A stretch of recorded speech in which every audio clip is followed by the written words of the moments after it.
were marooned on a small island in an endless sea, confined to a tiny spit of sand, unable to escape. But tonight, it's heavy stuff.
Hello, everyone. Well, you're gonna be. Hi, chat. So, yes, that's the count, but no, the Blaze. The thumbnail spoil what we're gonna be reading. I'm sorry if you don't keep up with history. But no, we got a special guest tonight. We got Jugu from the Tau Discord. 1 second. Unmute him. He's on now. You're now unmuted. Hello, gamers. How are you doing this evening? Yep. Let me just double check to make sure everything sounds good on the stream end. Oh, sleepy.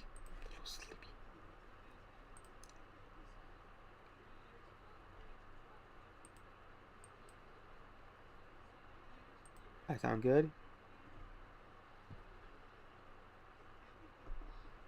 And you sound good. I got a notification from my own stream. That's funny. Okay, so we're good. It is a little funny. We are good. Okay. Now, let's see. I will boot up the game to make sure it sounds so we can hear a bit of the game but not have it be overpowering. Switch over to gaming.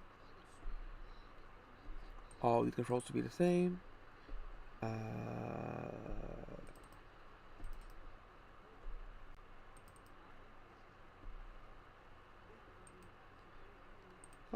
There we go. Controller.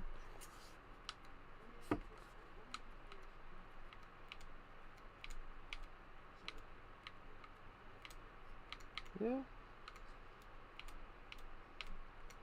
Keep it on low quality because we're streaming at the same time.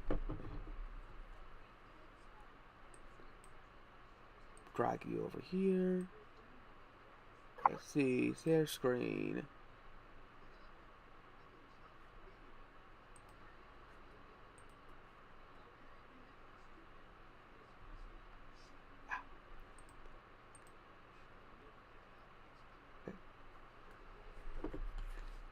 I need to find a way to trick the game into letting me stare at the screen. Oh my god. Okay, it's gonna be more annoying than I thought it would be. I'm gonna have to share my physical screen with you, to my desktop, because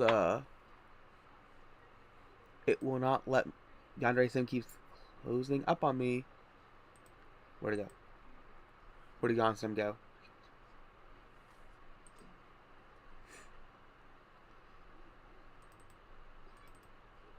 I've never had a game act this way before, where it stops registering when you close it.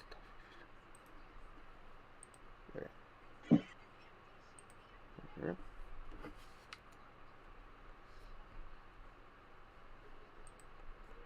Game, continue. Get the title screen, yada yada yada yada. Don't know, I'll be able to read. Oh, shoot. Chat. The chat on screen. Yes, it is. Good. Making sure. Yandere Simulator is supported all by this the stuff. following sponsors. Can't play this on Twitch. Yeah, out of all the things you can't play, it's very ironic that this is the one you can't. Settings, all that stuff.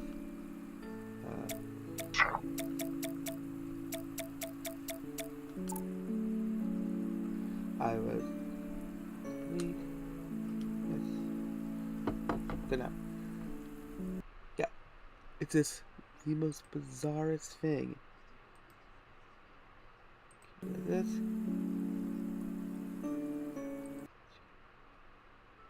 Change windows. Yeah, I'm gonna keep it doing it this way because. Okay. You guys can hear it. Let me check my phone to see if it sounds good. And that we're not being overpowered. That's always really annoying when you find out the game's too loud or we're too quiet. Let's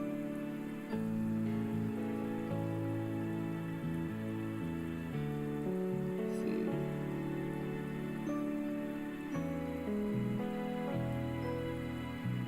My phone sounds good. That means the game's way too loud, so I'm gonna bring it down a bit.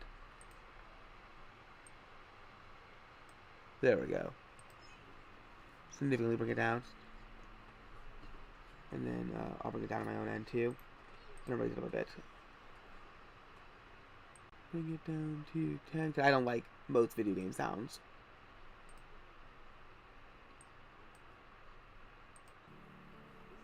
There we go. Now, do you want to start reading? Or do you want to wait until we get back What's to up? the intro? Oh. See, just keep it doing it easy. So just having fun. So we'll get past this intro and then you can start reading. Mail. Okay. You can see my screen. I shared it with you. I can see yours. Yeah. Oh, So hold on. let's make our On Discord or... Discord. Okay, hold on. Let me go ahead and... Yeah, I see what's going on. Yeah. So what are we doing? Like One. tonight? No, I mean skin. The characters. We're making a character real quick. Wow. So this is gonna be a mindless game I play while you read. So I'm playing several. Go to the left. Good. There are skin options. Skin 5. Okay, that's what Blaze also said. Hair.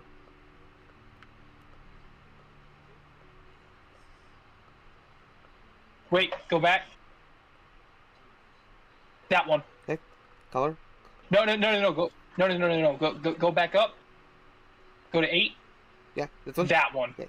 Color. Yeah, that one. You can barely see the color on this one. So we'll do slight tint red. Eyes. We need to make him edgy as fuck. We need to make him Shadow the Hedgehog. Give him the red eyes. Okay. Any glasses? No. We need the 3D. Oh, free. 3D glasses. Make him a fucking nerd. Facial hair. No. The 3D glasses. Oh, the 3D glasses. There we go. Facial hair. That one works. This one. These are all the ones. The one with the one with the yeah, that one. This one? That one. Okay. There we go. No, the one with the one with the goatee. Okay. This one? Like that mustache. Yeah, that one. There we go. Yeah, it's Pedro stats. What uniform is the most edgiest uniform? I like uniform too. Because the screen Columbine. Now for the female, this is my favorite female uniform. Is number 5. Which one do you like? That one, the black and red one. Oh, this one. Yeah. Yeah, that's my favorite too. We need to bleed edge. Yeah, we're Sonic the Hedgehogging. It'll be a quick cutscene, and then we can start reading Tarzan.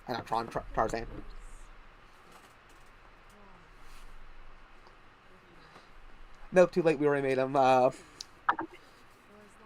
We already made him Aryan propaganda.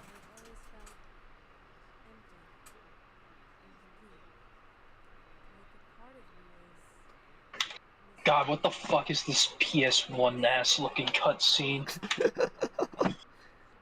Oh come on, the PS1 couldn't do this. Did it the PS2 clearly? The problem is the character looks like a straight out doll maker. Like, there's an eye for aesthetic here. I'll give him that. Like I said, Yandere Dev's a Spurg who's too autistic to know he's supposed to talk to adults and get over his arrested development. Like, you don't trauma dump on a 15-year-old because you can't talk to adults because you're too mature to be one yourself.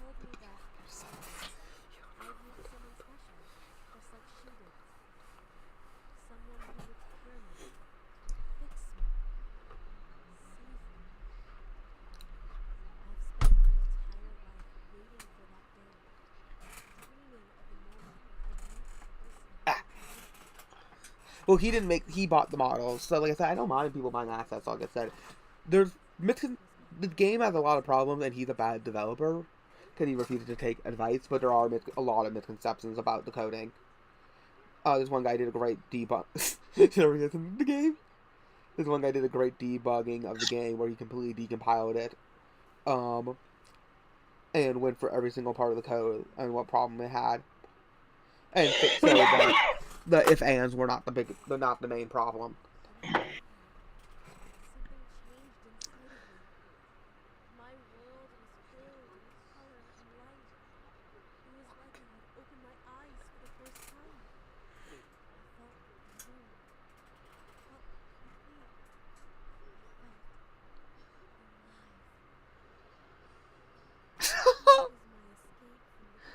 No, her life was better when she met Shadow the Hedgehog. Wait, who's playing Shadow the Hedgehog in this, in the movie now? Was it somebody? Oh, good. Keanu Reeves. Oh, yeah, I knew it was somebody big.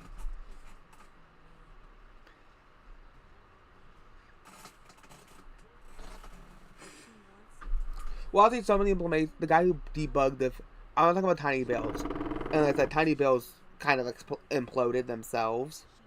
The Tiny Bills claimed to fix the person working for Tiny Bills claimed that they fixed the code and that Yondev dumped it, but with Tiny Bills themselves proving that they couldn't make Hello Neighbor, it kind of brings into question what they said. The guy who debugged completely decompiled the game against Yandere Dev's wishes. The thing that he was said to implement did get implemented into the game for it to run more smoother. But optimization is not the biggest problem. It's the fact that development creep is the biggest problem. He really just needs to start one, development creep, and two, he just needs to start paying people to to work with him versus just relying on volunteers. You can't rely on volunteers to get stuff done efficiently, but also treat those volunteers.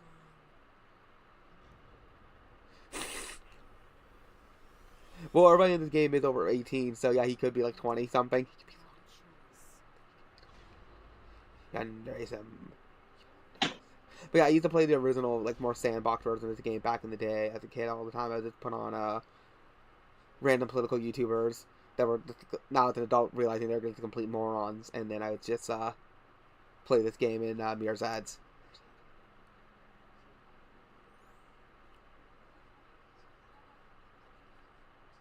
Hey, Yanchan. We're trying to rehearse for a play, but the lead actress isn't here. Would you mind filling in for her? Come on, it'll be fun. It's a play about a serial killer. So, as you could, how familiar are you with Yandere Simulator? I know that I know that Yandev is a massive Jew. Yanchan. So I always And wanted that's to think, pretty much it. I never heard of a Jewish kid being homeschooled though. I always thought he was raised like Catholic. Let's see, that's completely useless to me. Can I am playing using controller? Look at a picture of Yandev, No, I and do you agree. tell me if That or he's Eastern Europe. the nose knows. Let's see. Let's do final test. I should have done the tutorial off screen. Honestly, aside from that, I don't know much about Yandev. Yeah, like I said, he was a complete spurg, super autistic. So badly about to develop, has such bad about the development that he doesn't realize he needs to talk. Oh, I didn't mean to X out that. Didn't realize he needs, to talk to adults his own age instead of the trauma dumping on. He's like mentally a 15-year-old, so or a teen. So because of that, he trauma dumps on other teenagers, on actual teenagers. And I'm like, no, stop it.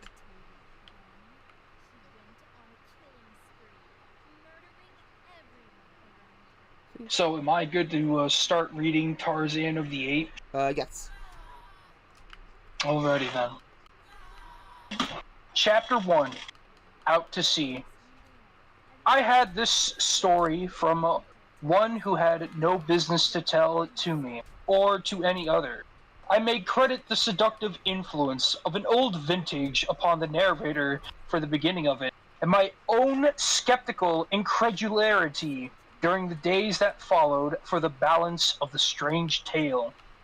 When my convivial host discovered that he told me so much, and that I was prone to doubtfulness, his foolish pride assumed the task the old vintage had commenced, and he was so unearthed written evidence, and so he unearthed written evidence in the form of a musty manuscript and dry official records of the old of the British Colonial Office to support many of the salient features of his remarkable narrative. I do not say the story is true, for I did not witness the happenings which it portrays, but the fact that in telling of it to you that I have taken fictitious names for the principal characters quite sufficiently evidences the sincerity of my own belief that it may be true. The yellow, mildewed pages of the diary of a man long dead, and the records of the Colonial Office dovetail perfectly with the narrative of my convivial host. And so, I give you the story as I painstakingly pieced it out from these several various agencies. If you do not find it credible, you will at least be as one with me in acknowledging that it is unique, remarkable, and interesting.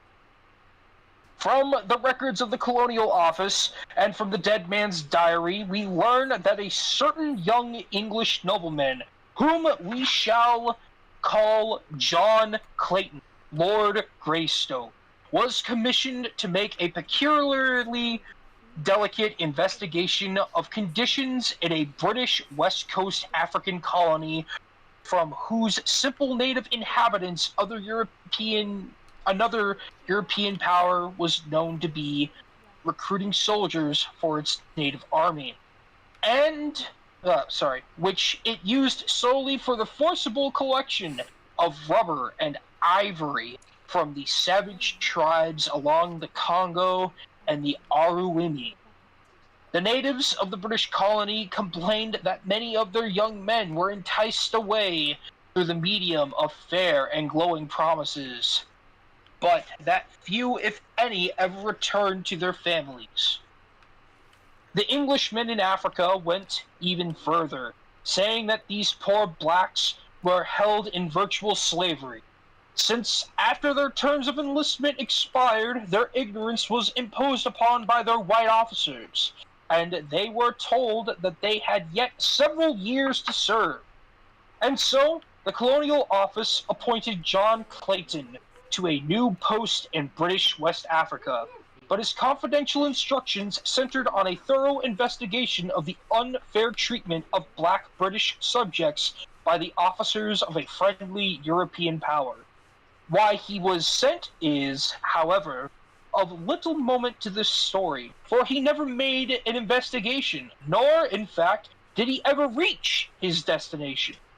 Clayton was the type of Englishman who likes best to associate with the noblest monuments of historic achievement upon a thousand victorious battlefields, a strong, virile man, mentally, morally, and physically. In stature, he was above the average height. His eyes were gray, his features regular and strong. His carriage, that of perfect, robust health, influenced by his Oh, years of army training. With the carrots, I've heard about, like, oh, this is never euphemism for packets back in the day. Those poor what?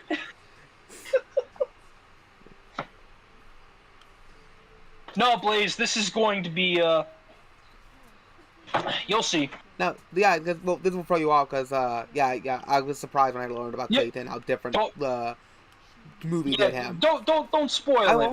We're gonna get to it. Yeah, I won't spoil anything. I'm saying I was very surprised how different it was. Political ambition had caused him to seek transference from the army to the colonial office, and so we find him, still young, entrusted with a delicate and important commission in service of the Queen. When he received this appointment, he was both elated and appalled.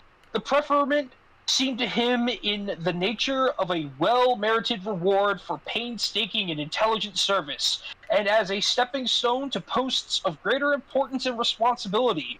But on the other hand, he had been married to the Honorable Alice Rutherford for a scarce 3 months, and it was the thought of taking this fair young girl into the dangers and isolation of tropical Africa that appalled him. For her sake, he would have refused the appointment, but she would not have it so. Instead, she insisted that he accept and, indeed, take her with him. There were mothers and brothers and sisters and aunts and cousins to express various opinions on the subject, but as to what they severally advised, history is silent. We know only that on a bright May morning in 1888, Lord Greystoke and Lady Alice sailed from Dover on their way to Africa. A month later, they arrived at Freetown, where they chartered a small sailing vessel, the Fuwalda, which was to bear them to their final destination. And here, John, Lord Greystoke, and Lady Alice, his wife, vanished from the eyes, from the knowledge of men. 2 months after they weighed anchor and cleared from the port of Freetown, a half dozen... What's up? Oh, it's like a night, Raz. Oh. Raz going to bed, so I just say good night to him. Yeah, I get you. A half dozen British war vessels were scouring the South Atlantic for trace of them or their little vessel. And it was almost immediately that the wreckage was found upon the shores of St. Helena, which convinced the world that the Fuwalda had gone down with all on board, and hence the search was stopped ere it had scarce begun, though hope lingered in longing hearts for many years. The Fuwalda, a barkentine of about 100 tons, was a vessel of the type often seen in coastwise trade in far southern Atlantic. Their crews composed of the offscourings of the sea, unhanged murderers and cutthroats of every race and every nation. The Fuwalda was no exception to the rule. Her officers were swarthy bullies, hating and hated by their crew. The captain, while a competent seaman, was a brute in his treatment of his men. He knew, or at least he used, but two arguments in dealing with them: a belaying pin and a revolver. Nor is it likely that the motley aggression he signed would have understood aught else.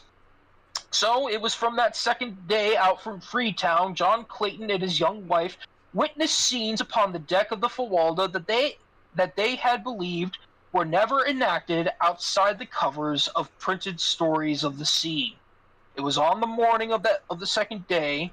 First link was forged in what was destined to form a chain of circumstances ending in a life for one then unborn, such as has never been paralleled in the history of man.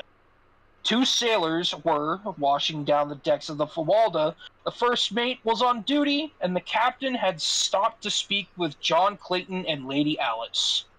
The men were working backwards towards the little party, who were facing away from the sailors. Closer and closer they came, until one of them was directly behind the captain. In another moment he would have passed by, and this strange narrative would have never been recorded. But just that instant, the officer turned to leave Lord and Lady Greystoke, and he, as he did so, tripped against the sailor and sprawled headlong upon the deck, overturning the water pail so that he was drenched in its dirty contents. For an instant, the scene was ludicrous, but only for an instant. With a volley of awful oaths, his face suffused with the scarlet of mortification and rage, the captain regained his feet, and with a terrific blow felled the sailor to the deck. The man was small and rather old, and so that the brutality of the act was thus accentuated. The other seaman, however, was neither old nor small, a huge bear of a man with fierce black mustachios and a great bull neck set between massive shoulders. As he saw his mate go down, he crouched and, with a low snarl, sprang upon the captain, crushing into his knees with a single mighty blow.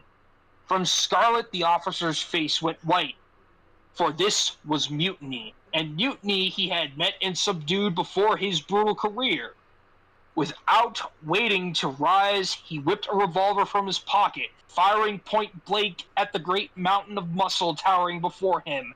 But, quick as he was, John Clayton was almost as quick, so that the bullet which was intended for the sailor's heart lodged in the sailor's leg instead, for Lord Greystoke had struck down the captain's arm as he had seen the weapon flash in the sun.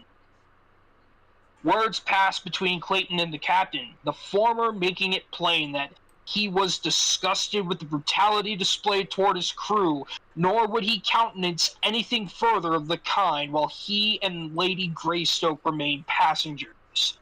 The captain was on the point of making an angry reply, but thinking better of it, turned his heel and black, and scowling, strode aft. He did not care to antagonize an English official, for the Queen's mighty arm wielded a punitive instrument which he could appreciate and which he feared: England's far-reaching navy. The two sailors picked themselves up, the older man assisting his wounded comrade to rise. The big fellow, who was known among his mates as Black Michael. I had a Phil Collins song on there, but I locked the file, so you're gonna have to take a Tarzan Boy. Blaze, because Blaze keeps wanting me to play Phil Collins. So I searched and started thinking, cannot find it on my laptop, so I probably deleted the file. And I cannot download anything while I'm streaming, so you're gonna deal with Tarzan Boy in the background, quietly in the background. Sorry, Jigo, you can continue now. Thank you.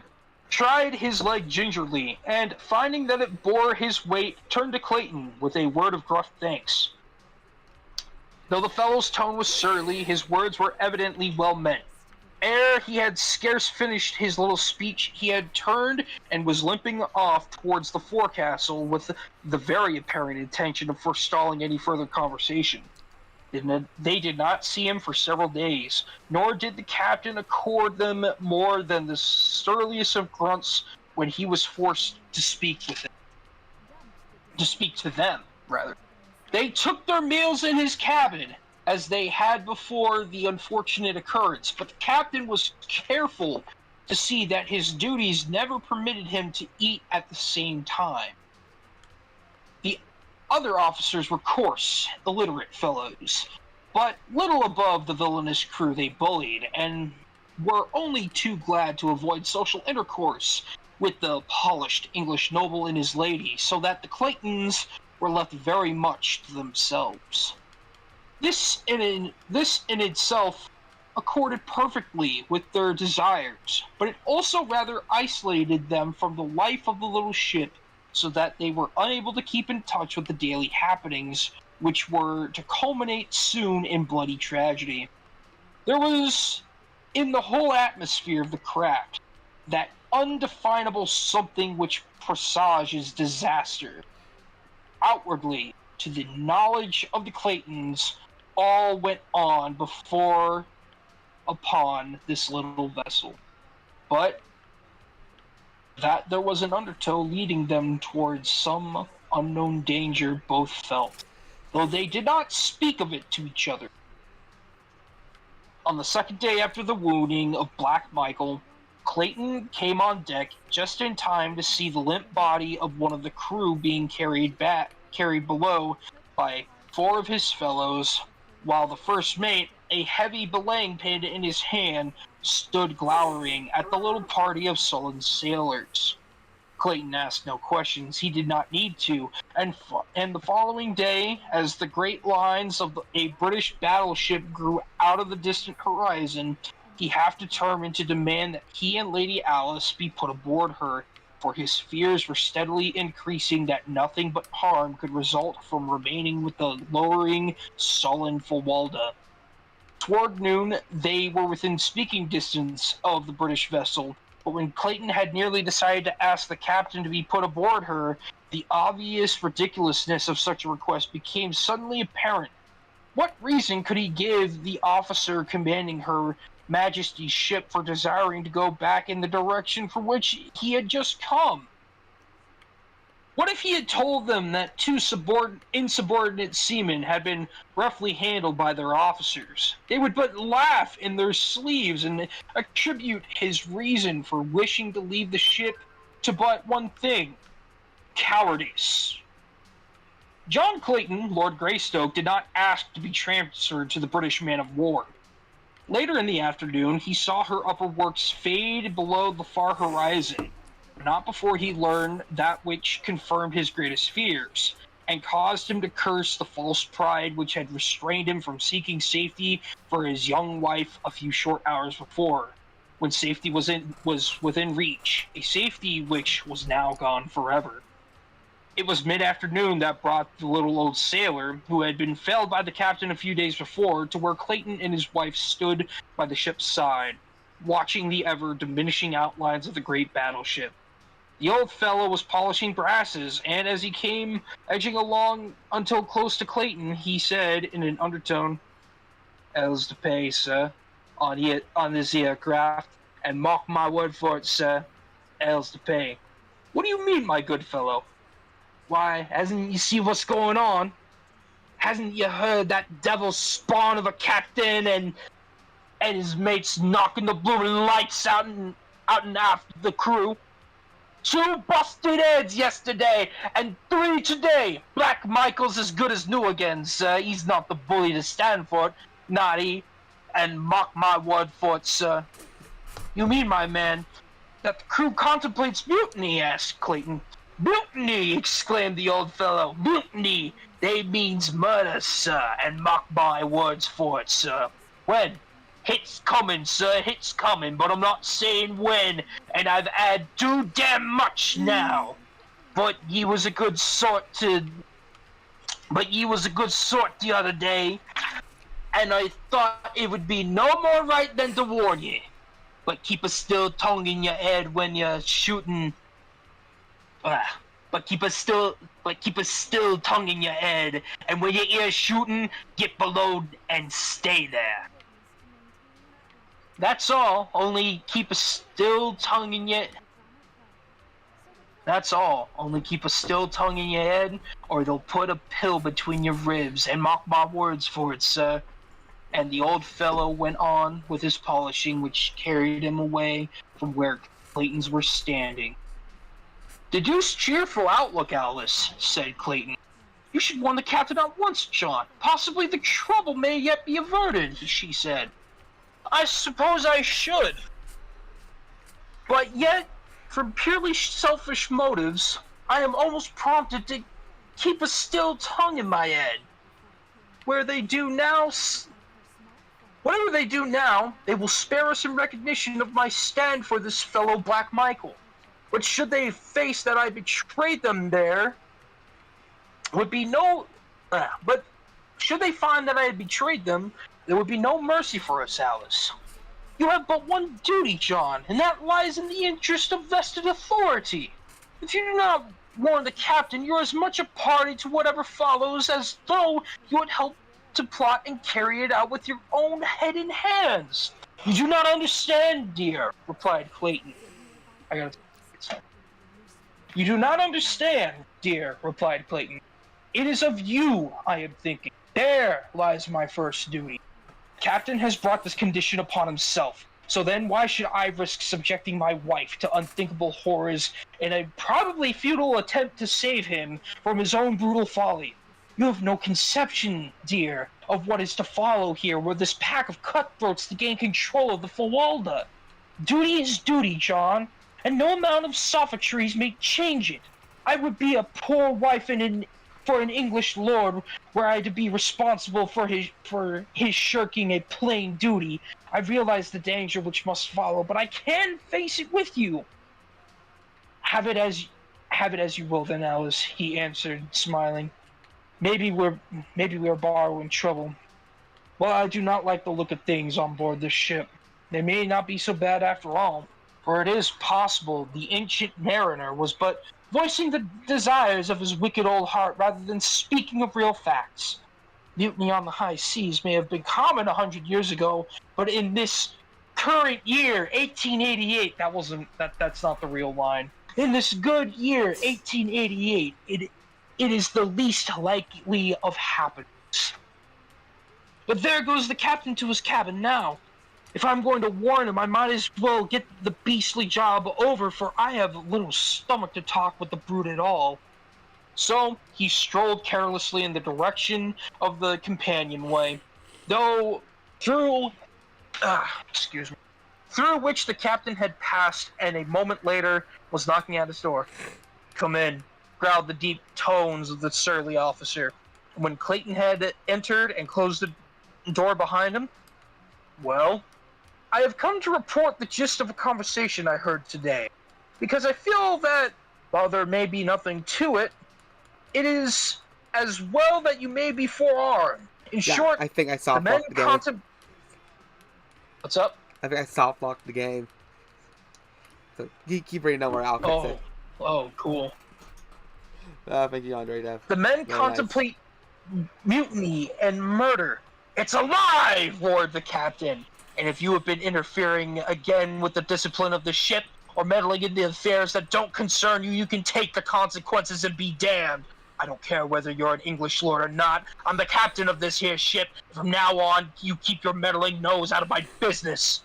The captain had worked himself up to such a frenzy of rage that he was fairly purple of face, and he shrieked the last words at the top of his voice, emphasizing his remarks by a loud thumping of the table with one huge fist, and shaking the other in Clayton's face.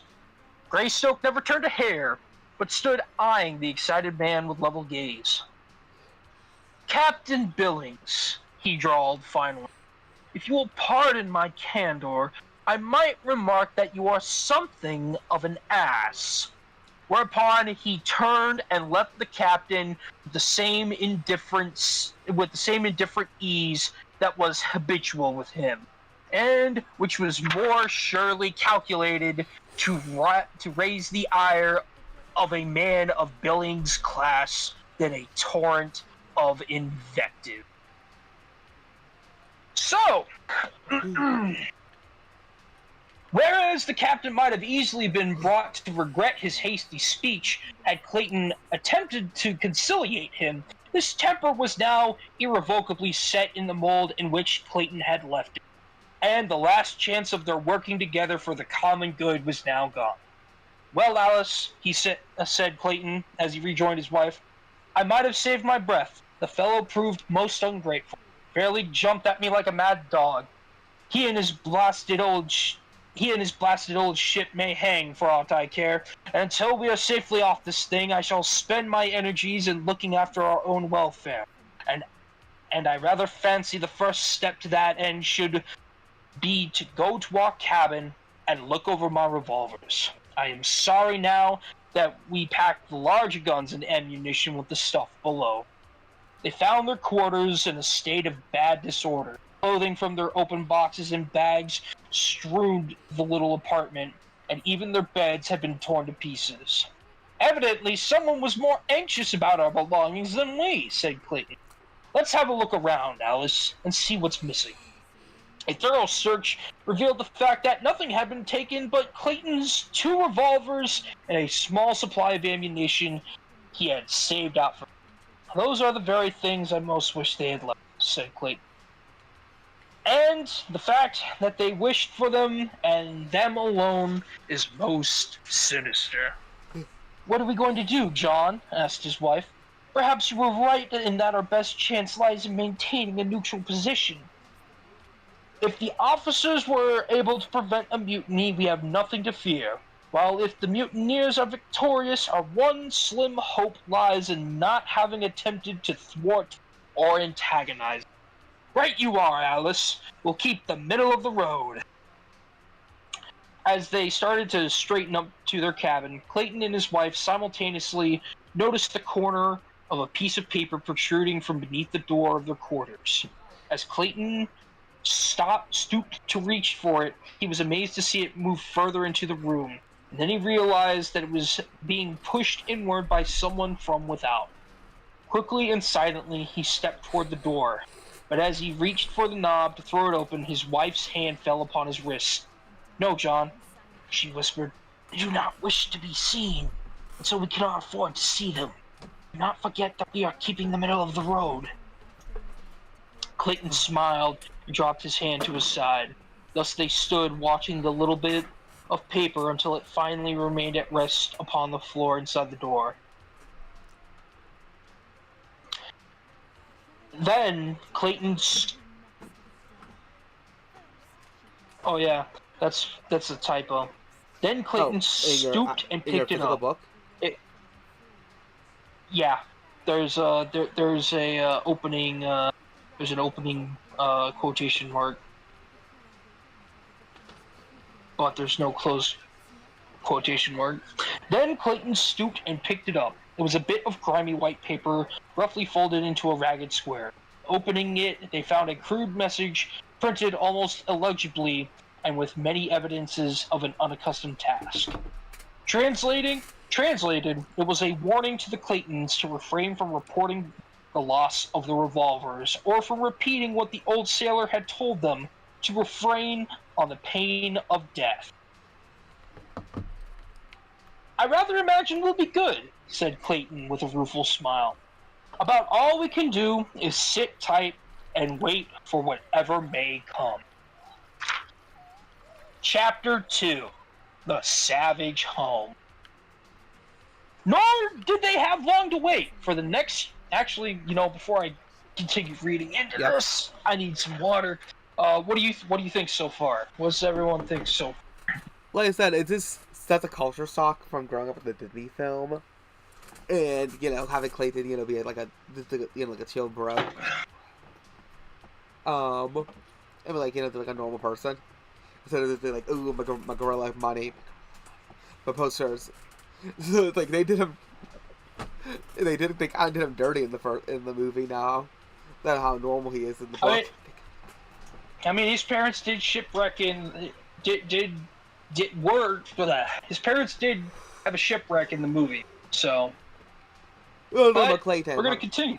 I know about Clayton being a bad guy Yeah. in the movie versus being a good guy in the book. At least in the early chapters.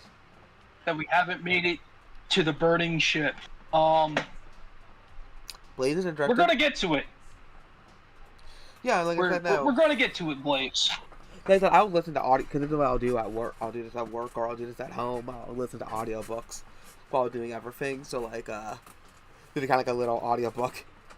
Because, I really like... Chapter 2. My favorite Game of Thrones audiobook is done by some dude who just records them for fun.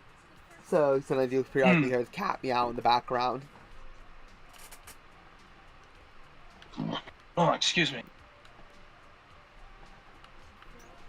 Blaze, we're going to get to it. I promise. Chapter 2, The Savage Home. Nor did they have long to wait, for the next morning, as Clayton was emerging on deck for his accustomed walk before breakfast, a shot rang out, and then another, and another. The sight which met his eyes confirmed his worst fears. Facing the little knot of officers was the entire motley crew of the Fawalda, and at their head stood Black Michael. At the first volley from the officers, the men ran for shelter, and from points of vantage behind mast, wheelhouse, and cabin, they returned the fire of the 5 men who represented the hated authority of the ship. 2 of their number had gone down before the captain's revolver.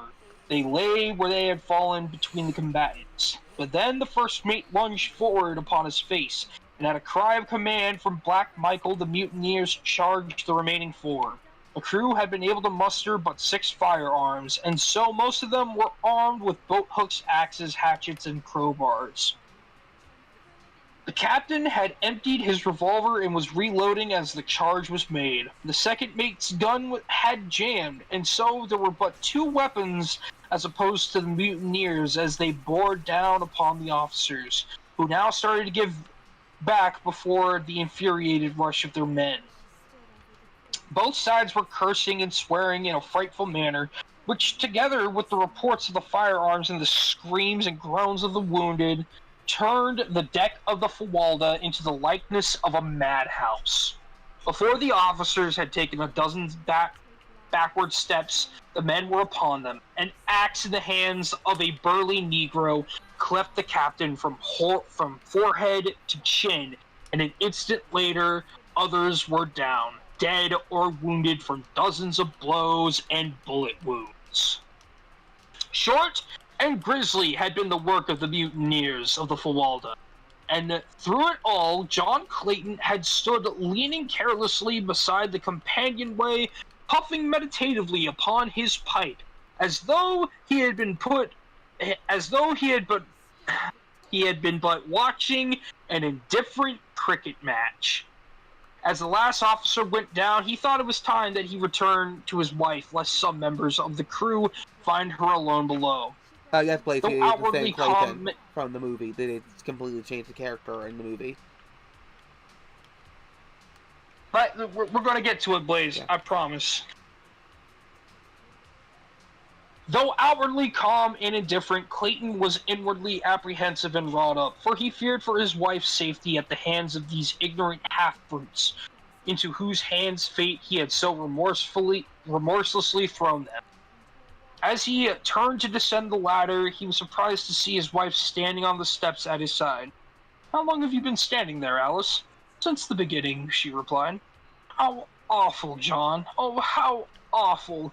What can we hope for at the hands of such as those?" "Breakfast, I hope," he answered, smiling bravely in an attempt to allay her fears. "At least," he added, I'm going to ask them. Come with me, Alice. We must not think we expect any but courteous treatment." The men had by this time surrounded the dead and wounded officers, and without either partiality or compassion, proceeded to throw both living and dead over the side of the vessel. With equal heartlessness, they disposed of their own dead and dying. Presently, one of the crew spied the approaching Claytons. and with a cry of, "Here's 2 more for the fishes!" rushed toward them with an uplifted axe. But Black Michael was even quicker, so that the fellow went down with the bullet in his back before he had taken half a dozen steps. GG, Black Phillip. Ugh. With a loud roar, Black Michael attracted the attention of the others, and pointing to Lord and Lady Greystoke, cried, "These here are my friends, and they are to be left alone. Do you understand? I'm the captain of this ship now, and what I say goes," he added, turning to Clayton. "Just keep to yourselves, and nobody'll harm ye," and looked threateningly on his fellows. But Clayton's heeded Black Michael's instructions so well that they saw but little of the crew and knew nothing of the plans the men were making. Occasionally, they heard faint echoes of brawls and quarreling among the mutineers, and on 2 occasions the vicious bark of firearms rang out on the still air. But Black Michael was a fit leader for this band of cutthroats, and withal held them in fair subjection to his rule. On the 5th day following the murder of the ship's officers, land was sighted by the lookout. Whether island or mainland, Black Michael did not know, but he announced to Clayton that if investigation showed that a place was habitable, he and Lady Greystoke were to be put ashore with their belongings. "You'll be all right there for a few months," he explained. And by that time, we'll have been able to make it to an inhabited coast somewhere to scatter a bit. Then I'll see your government's notified where you'll be, and they'll soon send a man of war to fetch ye off. It would be a hard matter to land you in civilization without a lot of questions before being asked, and none of us here have had any convincing answers up our sleeves. Clayton remonstrated against the inhumanity of landing them on an unknown shore to be left to the mercies of savage beasts, and possibly still more savage men. But his words were of no avail, and only tended to anger Black Michael, so he was forced to desist and make the best of he could of a bad situation.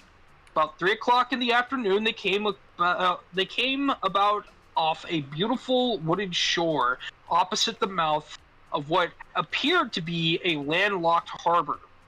Black Michael sent a small boat filled with men to sound the entrance in an effort to determine if the Fawalda could be safely worked through the entrance.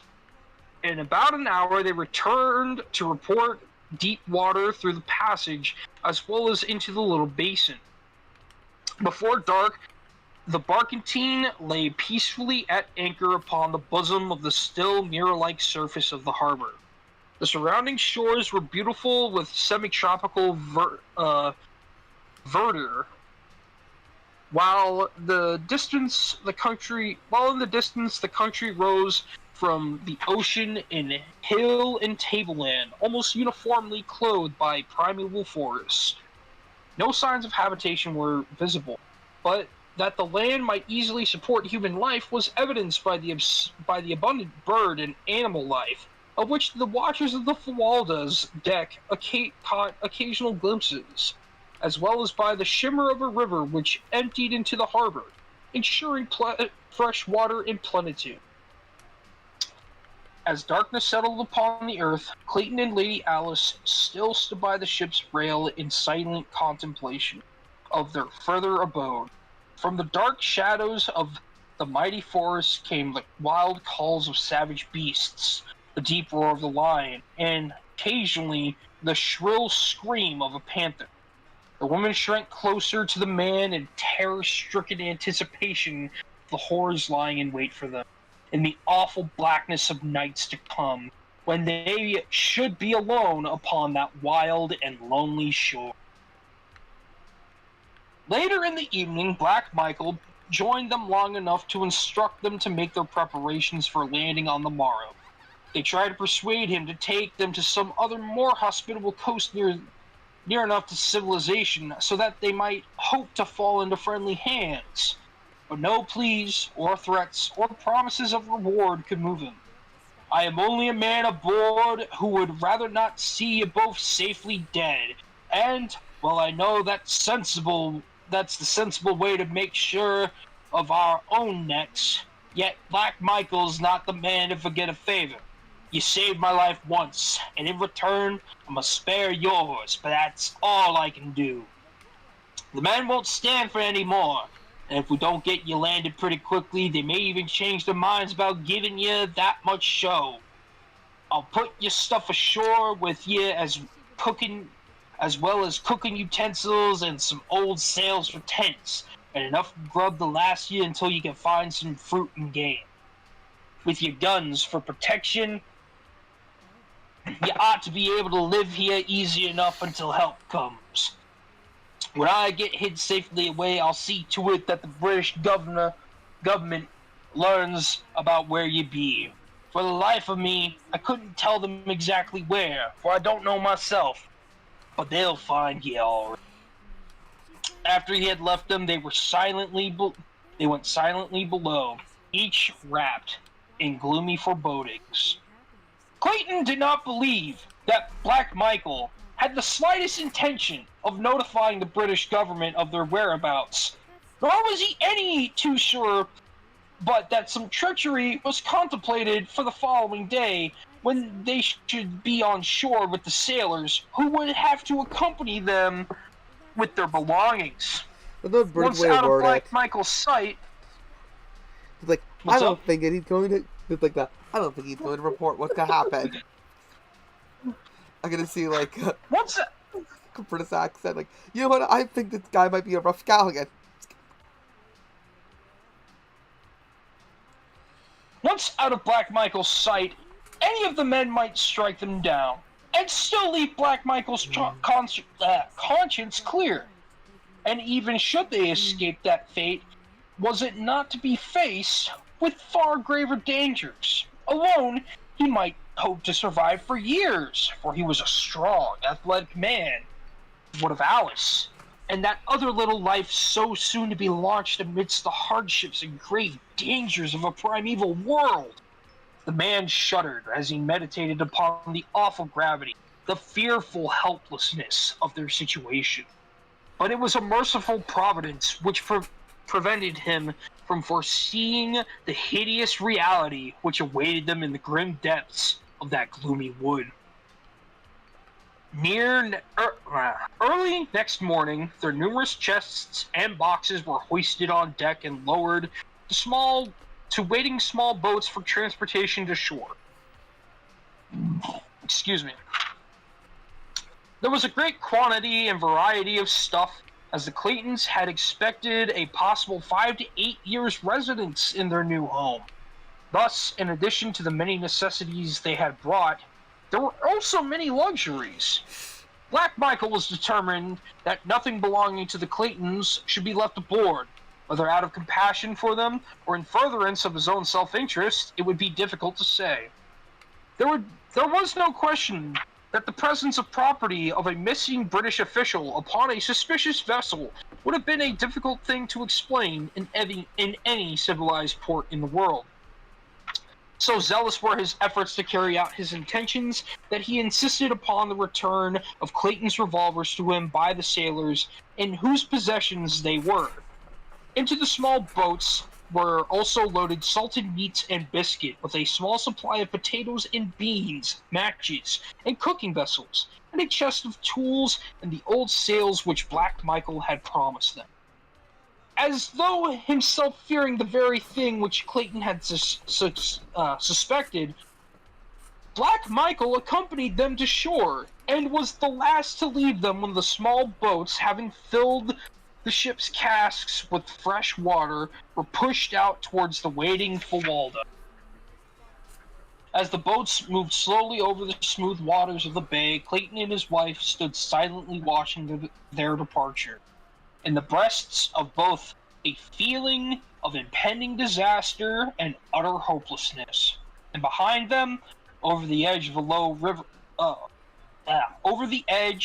ridge, other eyes watched. Close-set, wicked eyes, gleaming beneath shaggy brows. As the Fawalda passed through the narrow entrance to the harbor and out of sight behind a projecting point, Lady Alice threw her arms around Clayton's neck and burst into uncontrolled sobs. Bravely, she had faced the dangers of the mutiny. With heroic fortitude, she had looked into the terrible future. Now that the horror of absolute solitude was upon them, her overwrought nerves gave way, and the reaction came. He did not attempt to check her tears. Better that nature have her way in relieving these long pent-up emotions. And it was many minutes before the girl, little more than a child she was, could gain mastery of herself. "Oh, John," she cried at last. "The horror of it! What are we to do? What are we to do?" "There is but one thing to do, Alice." And he spoke as quietly as though they were sitting in their snug living room at home. "And that is work. Work must be our salvation. We must not give ourselves time to think, for in that direction lies madness. We must work and wait. I am sure that relief will come, and come quickly. When once it is apparent that the Fawalda has been lost, even though Black Michael does not keep his word to us." "But John, if it were only you and I," she sobbed. "We could endure it, I know, but—" "Yes, dear," he answered gently. "I've been thinking of that also. But we must face it, as we face whatever comes, bravely and with utmost confidence in our ability to cope with circumstances, whatever they may be. Hundreds of thousands of years ago, our ancestors of the dim and distant past faced the same problems which we must face, possibly in these same primeval forests. That is why here today evidences their victory. What did they do? What they did may we not do." "Ah, sorry. That's Grace Stoke." "What they did may we not do, and even better, for we are not armed with ages of superior knowledge, and have we not the means of protection, defense, and sustenance which science has given us, but of which they were totally ignorant? What they accomplished, Alice, with instruments and weapons of stone and bone, surely that may we all accomplish also. Ah, John, I wish that I might be a man with a man's philosophy, but I'm a woman, seeing with my heart rather than my head, and all that I can see is too horrible, too unthinkable to put into words. I only hope you're right, John. I will do my best to be a brave primeval woman, a fit mate for the primeval man." Clayton's first thought was to arrange a sleeping shelter for the night, something which might serve to protect them from prowling beasts of prey. He opened the boxes containing his rifles and ammunition, that they might both be armed against possible attack while at work, and then together they sought a location for their first night's sleeping place. 100 yards from the beach was a little spot fairly free of trees. Here they decided to eventually build a permanent house. For the time being, they both thought it best to construct a little platform in the trees out of reach of the savage beasts, and those in whose realm they were. To this end, Clayton selected 4 trees which formed a rectangle about 8 feet square, and cutting along the branches from other trees, he constructed a framework around them, around about 10 feet from the ground, fastening the ends of the branches securely to the trees by means of rope, quantity of which Black Michael had furnished him from the hold of the Fawalda. Across the framework, Clayton placed other smaller branches quite close together. This platform he paved with huge fronds of elephant's ear, which grew in profusion about them, and over the fronds he laid a great sail folded into several thicknesses. 7 feet higher, he constructed a similar, though lighter platform to serve as a roof. And from the sides of this he suspended the balance of his sailcloths for walls. When he completed it, he had a rather snug little nest, to which he carried their blankets and some of the lighter luggage. It was now late in the afternoon, and balance of the daylight hours were devoted to the building of a rude ladder by means of which Lady Alice could mount for her new home. All during the day, the forest about them had filled with excited birds of brilliant plumage and dancing, chattering monkeys who watched these new arrivals and their wonderful nest-building operation with every mark of keenest interest and fascination. Notwithstanding that both Clayton and his wife kept a sharp lookout for nothing of large, they kept a sharp lookout. They saw nothing of larger animals, though on 2 occasions they had seen their little simian neighbors come screaming and chattering from the nearby ridge, casting frightened glances back over over their little shoulders, and evincing as plainly as though by speech that they were fleeing some terrible thing which lay concealed there. Just before dusk, Clayton finished his ladder, and, filling a great basin with water from the nearby stream, the two mounted the comparative safety of their aerial chamber. It was quite warm.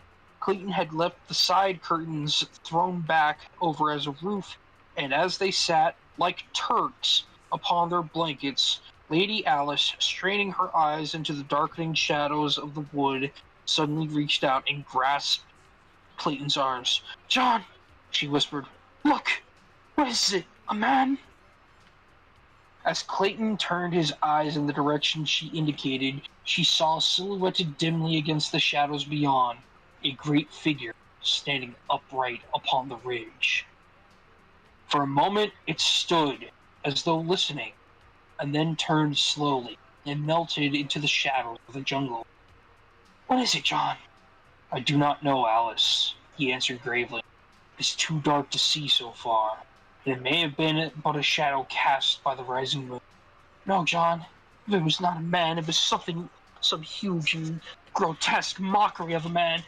Oh, I am afraid."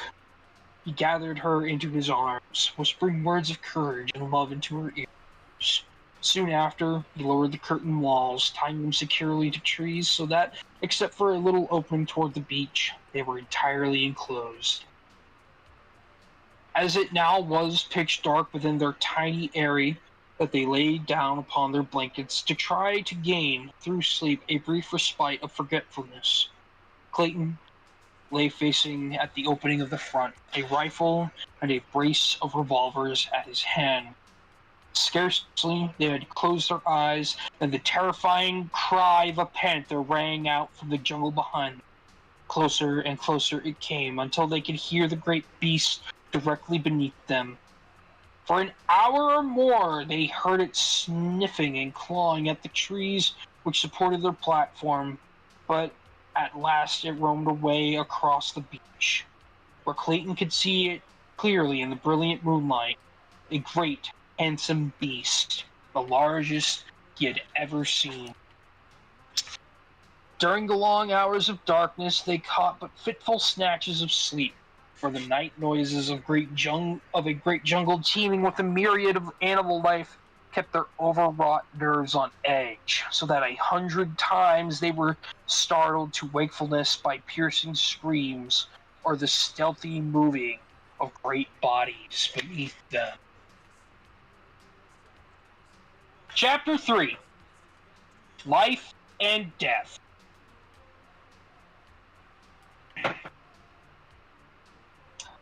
Morning found them but little, if at all, refreshed, though it was with a feeling of intense relief that they saw the day dawn. As soon as they made their meager breakfast of salt pork, coffee, and biscuit, Clayton commenced work upon their house, for he realized that they could hope for no safety and no peace of mind at night until 4 strong walls effectively barred the jungle life from them. The task was an arduous one and required the better part of a month, though he built but one small room. he constructed his cabin of small logs about 6 inches in diameter, stopping the chinks with clay, at which he found at depth of a few feet beneath the surface soil. At one end, he built a fireplace of small stones from the beach. These he also set in clay, and when the house had been entirely completed, he applied a coating of the clay to the entire surface to the thickness of 4 inches. In the window opening, he set small branches about an inch in diameter, both vertically and horizontally, and so woven that they formed a substantial grating that could withstand the strength of a powerful animal. Thus, they obtained air and ventilation without fear of lessening the safety of their cabin. The A-shaped roof was thatched with small branches laid close together over these long jungle grass and palm fronds, with a final coating of clay. The door he built pieces of the packing boxes which had held their belongings, nailing one piece upon another, the grain of contiguous layers running transversely, until he had a solid body some 3 inches thick and a great strength that they were both moved to laughter as they gazed upon it. Here the greatest difficulty confronted Clayton, for he had no means whereby to hang his massive door now that he had built it. After 2 days' work, however, he I succeeded thought in it was going to say fashioning massive something else. I dropped my massive donk on them. I love how After 2 over the days' top work- the treehouse is in the movie. Yeah, it really is. And here they're just like, oh no, this shit cannot stand. Yeah, they have a little itty bitty thing.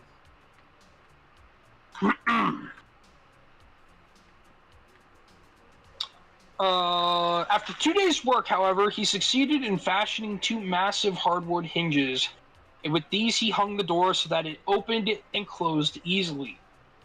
The stuccoing and other final touches were added after they moved into the house, which they had done as soon as the roof was on, piling their boxes before the door at night, and thus having a comparatively safe and comfortable habitation. The building of a bed, chairs, table, and shelves was a relatively easy matter, so that by the end of the 2nd month they were well settled, and but for the constant dread of attack by wild beasts and the ever-growing loneliness, they were not uncomfortable or unhappy. At night, the great beasts snarled and roared around their tiny cabin, but so accustomed may one become to oft-repeated noises that soon they paid little attention to them, sleeping soundly the whole night through. Thrice they had caught fleeting glimpses of great man-like figures, that of the first night, but never at sufficiently close range to know positively whether the half-forms were those of a man or brute.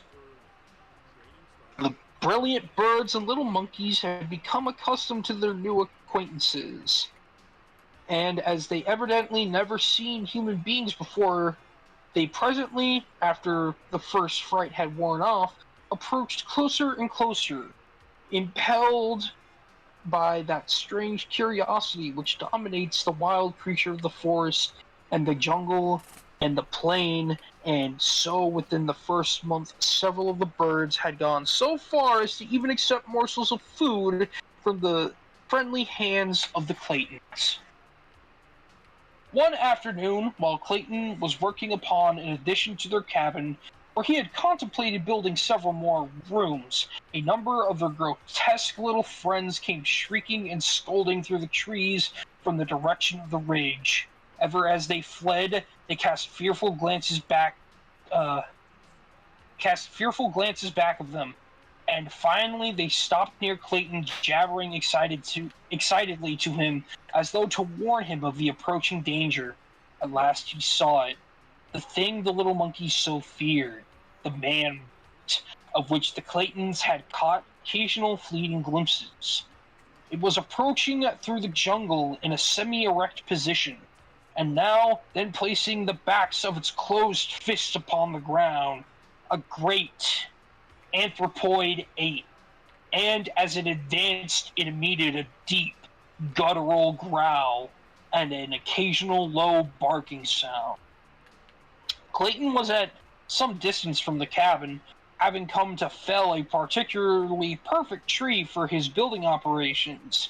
Grown careless from months of continued safety, during which time he had seen no dangerous animals during the daylight hours, he had left his rifles and revolvers all within the little cabin.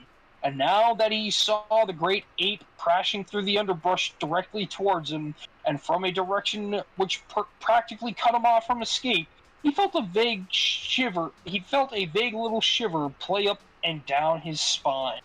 He knew that, armed only with an axe, his chances with this ferocious monster were small indeed. And Alice, oh God, he thought, what will become of Alice?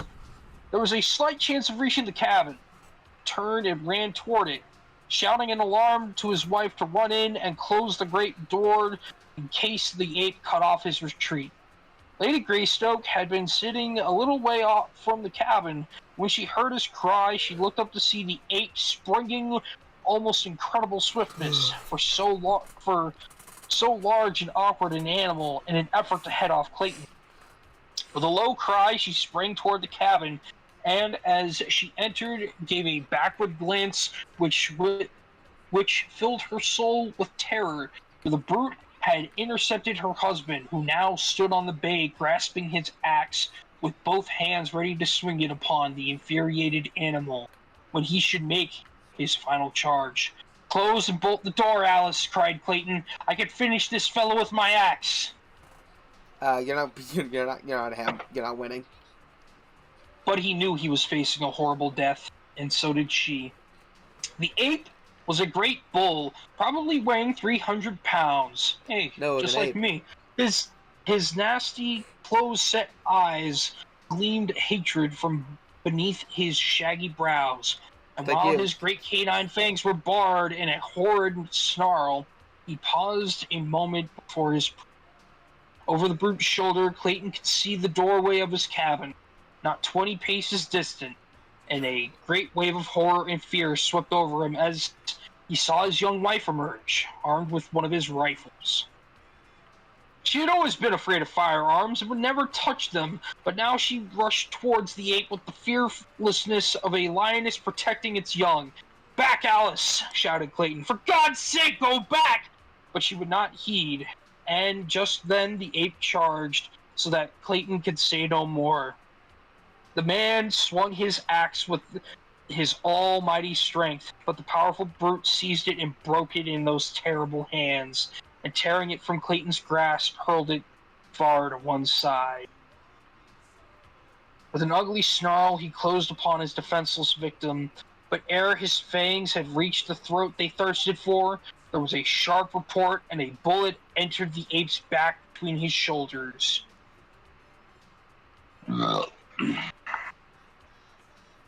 Throwing Clayton to the ground, the beast turned upon his new enemy.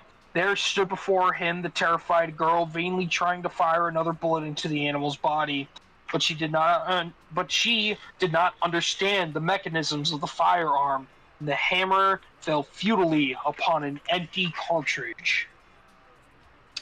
Almost simultaneously, Clayton regained his feet, and without the thought of the utter hopelessness of it, he rushed forward to drag the ape from his wife's prostrate form. With little or no effort, he succeeded, and the great bulk rolled inertly upon the turf before him. The ape was dead. The bullet had done his work. A hasty examination of his wife revealed no marks upon her, and Clayton decided that the huge brute had died the instant he had sprung toward Alice. Gently, he lifted his wife's still unconscious form and bore her to the little cabin. But it was fully 2 hours before she regained consciousness. Her first words filled Clayton with vague apprehension. For some time after regaining her senses, Alice gazed wonderingly about the little interior of the cabin, and then said, with a satisfied sigh. "Oh, John, it is so good to be really home. I've had an awful dream, dear. I thought we were no longer in London, but in some horrible place I where thought the we were in great Sheffield. beasts attacked us." There, Alice," he said, stroking her forehead. "Try to sleep again, and do not worry your head about bad dreams." That night, a little son was born in the tiny cabin beside the primeval forest, while a leopard screamed before the door, and the deep notes of a lion's roar sounded from beyond the ridge. Lady Greystoke never recovered from the shock of the great ape's attack, and though she lived for a year after her baby was born, she was never again outside the cabin, nor did she ever fully realize that she was not in England. Sometimes she would question Clayton as to the strange noises of the nights, the absence of servants and friends, and the strange rudeness of the furnishings within her room. But though he made no effort to deceive her, never could she grasp the meaning of it all. In some ways, she was quite rational, and the joy and happiness she took in the possession of her little son and the constant attentions of her husband made that year a very happy one, happiest of her young life. That it would have been beset by worries and apprehension had she been in full command of her mental faculties, Clayton well knew. So that while he suffered terribly to see her so, there were times when he was almost glad, for her sake, that she could not understand. Long since had he given up any hope of rescue, except through accident. With remitting zeal, he had worked to beautify the little interior of the cabin. Skins of lion and panther covered the floor. Cupboards and bookcases lined the walls. Odd vases made by his own hands from the clay of the region held beautiful tropical flowers. Curtains of grass and bamboo covered the windows, and, most arduous task of all, with his meager assortment of tools, had he fashioned lumber to neatly seal the walls and ceiling and lay a smooth floor within the cabin. That he had been able to turn his hands at all to such unaccustomed labor was a source of mild wonder to him, but he loved the work that had come to cheer them, though aiding 100-fold to his responsibilities and to the terribleness of their situation. During the year that followed, Clayton was several times attacked by the great apes, which now seemingly seemed to continually infest the vicinity of the cabin. But as he never again ventured outside without both rifle and revolvers, he had little fear of the huge beasts. One could say he kept his rifle by his side. Yup. He had strengthened the window protections and fitted a unique wooden lock to the cabin door, so that when he hunted for game and fruits, it was constantly necessary for him to do so to ensure sustenance. He had no fear that any animal could break into the little home. At first, he shot so much of the game from the cabin windows, but toward the end, the animals learned to fear the strange lair from whence issued the terrifying thunder of his rifle. In leisure, Clayton read, often aloud to his wife, from the store of books he had brought for their new home. Among these were many for little children, picture books, primers, readers, for they had known that their little child would be old enough or such before they might hope to return to England. At other times, Clayton wrote in his diary, which he had always been accustomed to keep in French, and which he recorded the little details of their strange life. This book he kept locked in a little metal box. A year from the day her little son was born, Lady Alice passed away quietly in the night. So peaceful was her end that it was hours before Clayton could awake to a realization that his wife was dead. The horror of the situation came to him very slowly. and it is doubtful that he ever fully realized the enormity of his sorrow and the fearful responsibility that had developed upon him with the care of that wee thing, his son, still a nursing babe. The last entry in his diary was made the morning following her death. And there he recites the sad details in a matter-of-fact way that adds to the pathos of it, for it breathes a tired apathy born of long sorrow and hopelessness, which even this cruel blow could scarcely awake to further suffering. My little son is crying for nourishment. Oh, Sorry, Alice, Alice, what shall I do? And as John Clayton wrote the last words his hand was destined ever to pen, he dropped his head wearily upon his outstretched arms, where they rested upon the table he had built for her, who lay still and cold in the bed beside him. For a long time, no sound broke until the death-like stillness of jungle midday, save the piteous wailing of a tiny man-child.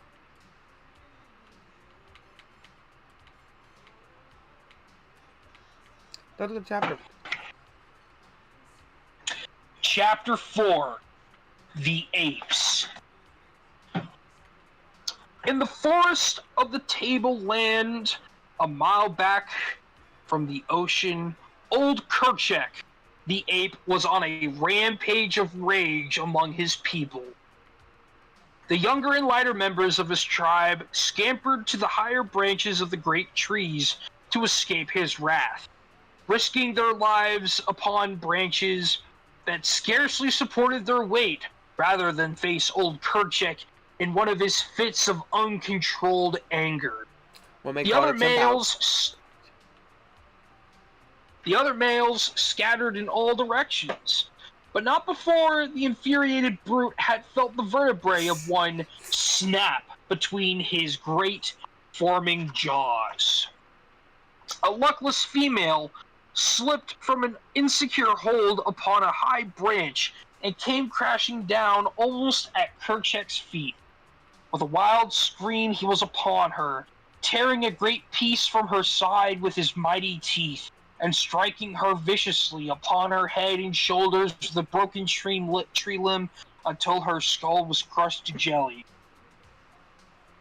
And then he spied Kala, who, returning from a search for food with her young babe, was ignorant of the state of the mighty male's temper, until suddenly the shrill warnings of her fellows caused her to scamper madly for safety.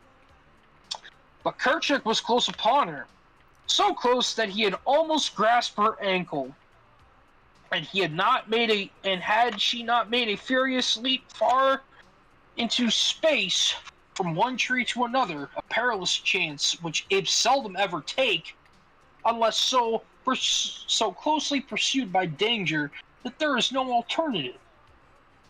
She had made the leap successfully, but as she grasped the limb of the further tree, the sudden jar loosened, and the sudden jar loosened the hold of the tiny babe, where it hung frantically to her neck. And then she saw the little thing hurled, turning and twisting, to the ground 30 feet below. With a low cry of dismay, Kala rushed headlong to its side, thoughtless now of the danger from Kerchak. But when she gathered the wee, mangled form to her bosom, life had left. With low moans, she sat cuddling the body to her. Nor did Kerchak attempt to molest her. With the death of the babe, of his fit of demoniacal rage passed as suddenly as it had seized him. Kerchak was a huge king ape, weighing perhaps 350 pounds. His forehead was extremely low and receding, his eyes bloodshot, small, and close-set to his coarse, flat nose, his ears large and thin, but smaller than most of his kind. His awful temper and mighty strength made him supreme among among the little tribe into which he had been born some 20 years before. Back in the day, Blaze, molestment is meant to bother somebody. It didn't mean to, sexually touch them. So, to molest somebody meant to bother them. And then that's why we had the term sexual molestation. Because technically you can molest somebody by poking them. Or... So, like, physically bothering them. But now it's shorthand for... Remember when Facebook... Say again? Remember when Facebook had a poke button? Oh, yeah. That was digital molestation. That's the digital rape that Digital Gamergate was molestation. talking... That's the digital rape that Nia Sarkeesian was talking about during Gamergate. Alright, so I'm gonna go brush my teeth real quick. Okay. I'm gonna mute myself, we'll finish up this chapter, and then I'm going to bed. Okay. Also, let me know what you guys think of all of this. I know Blaze is getting a kick out of it. I'm having fun. Oh, I know you're having fun, Nora. You wouldn't have me on this stream. But I'll be right back. Yeah, I got away with one murder, so I'm going to... Okay, chat now. Since I got away with one murder, I will now switch over to Swindle, since I said we're doing grab bag tonight.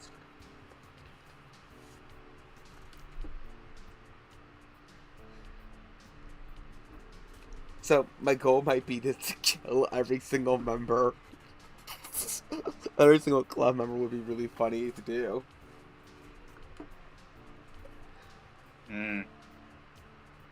Oh, wait.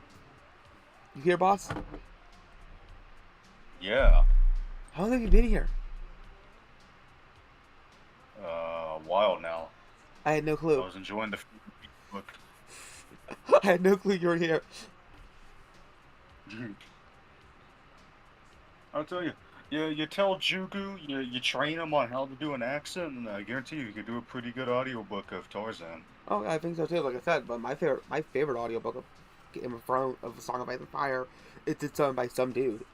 He did good voices though.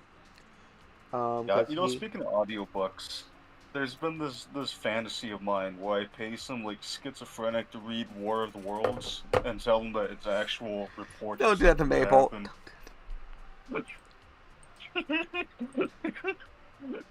No, she's less than what I'm thinking about.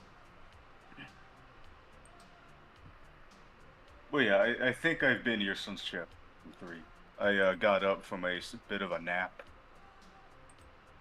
But obviously, I'm the kind of weird person where I don't stay asleep occasionally, so I'm here now. I heard some noise, like that Jiki's someone like Jiki's living voice, and then I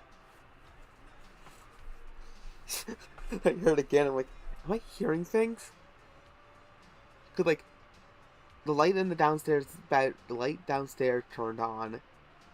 When no one was downstairs with my sister, so that freaked her out last night. I had a dream around like 3 or 4 in the morning where someone was like hiding underneath my desk and knocking stuff over.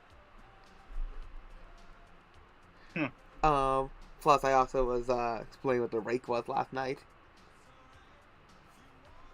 What's it? The call is relatively free to join if you want to pop in, Sergu. This is in the retard wall. Just don't much right now. Let's see, where is full screen? On. Just don't be Just like I said, just be respectful of the fact that Jigu. Shit's fucking crazy, man. Jigu is Shit's fucking crazy, man. Fucking Tarzan. What's up? Hola, ¿cómo estás, Inés? Oh, how you doing, buddy? just don't You missed you're missing Tarzan's story time. Oh no, I've been watching the stream. I didn't think you guys wanted to join in the call. Well, that we didn't have let's be quiet when Jigu talks. Because I've been hesitant to swindle. No, everything's going wrong. Also, where's my game? Oh, is the stream over? No, I'm doing a grab bag of games. When do we get to the part where he's riding the invisible chameleon against Sora? Book 5. Hmm. All right. They made 5 books about a guy in a jungle. They made 16 actually. Oh shit. Yeah. Okay. In this story, he throws his shit at that wall. In this story, he throws it at a tree. So, let's see. What was I on? Kalo's baby died. Kerchak is said to have been possessed by a demonical rage. Awful temper. 20 years before. Now that he was in his prime, there was no simian in all the mighty forest through which he roved that dared contest his right to rule, nor did the other and large animals molest him. Old Tantor, the elephant, alone of all the wild savage life, feared him not, and he alone did Kerchak fear. When Tantor trumpeted, the great ape scurried with his fellows high among the trees of the second terrace. The tribe of anthropods over which Kerchak ruled with an iron hand and barred fangs numbered some 6 or 8 families, each family consisting of an adult male with his females and their young, numbering in all some 60 or 70 apes.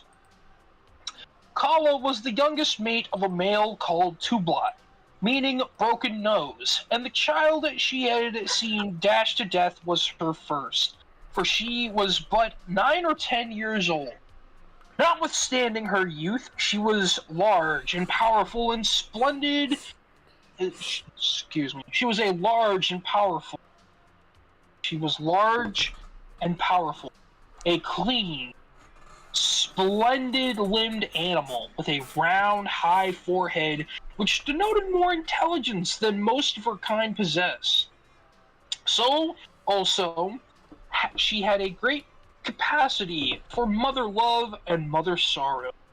But she was still an ape, a huge, fierce, terrible beast of a species closely allied to the gorilla, yet more intelligent, which, with the strength of their cousin, made her kind the most fearsome of those awe-inspiring progenitors of man. When the tribe saw that Kerchak's rage had ceased, they came slowly down from their arboreal retreats and pursued again the various occupations which he had interrupted. The young played and frolicked about among the trees and bushes. Some of the adults lay prone on a soft mat of dead and decaying vegetation which covered the ground, while others turned over pieces of fallen branches and clods of earth in the search of small bugs and reptiles which formed part of their food. Others, again, searched the surrounding trees for fruits, nuts, small birds, and eggs. They had passed an hour or so thus when Kerchak called them together, and, with a word of command to follow him, set off toward the sea.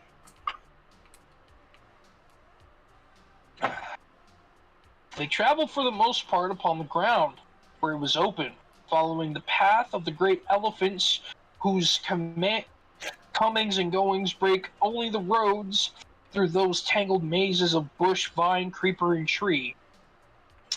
While they walked, it was with a rolling, awkward motion, playing the knuckles of their closed hands upon the ground and swinging their ungainly bodies forward.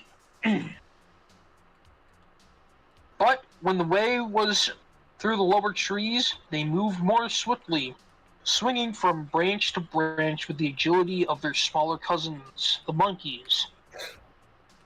And all the way, Kala carried her little dead baby hugged closely to her breast. It was shortly after noon when they reached a ridge overlooking the beach, where below them lay the tiny cottage which was Kerchak's goal. He had seen many of his kind go to their deaths before the loud noise made by the little black stick in the hands of the strange white ape who had lived in that wonderful lair. And Kerchak had made up his brute mind that to own that death-dealing contrivance and to explore the interior of the mysterious den. He wanted very much to feel his teeth sink into the neck of the queer animal that he had learned to hate and fear, and because of this, he came often with the tribe to reconnoiter. Noider.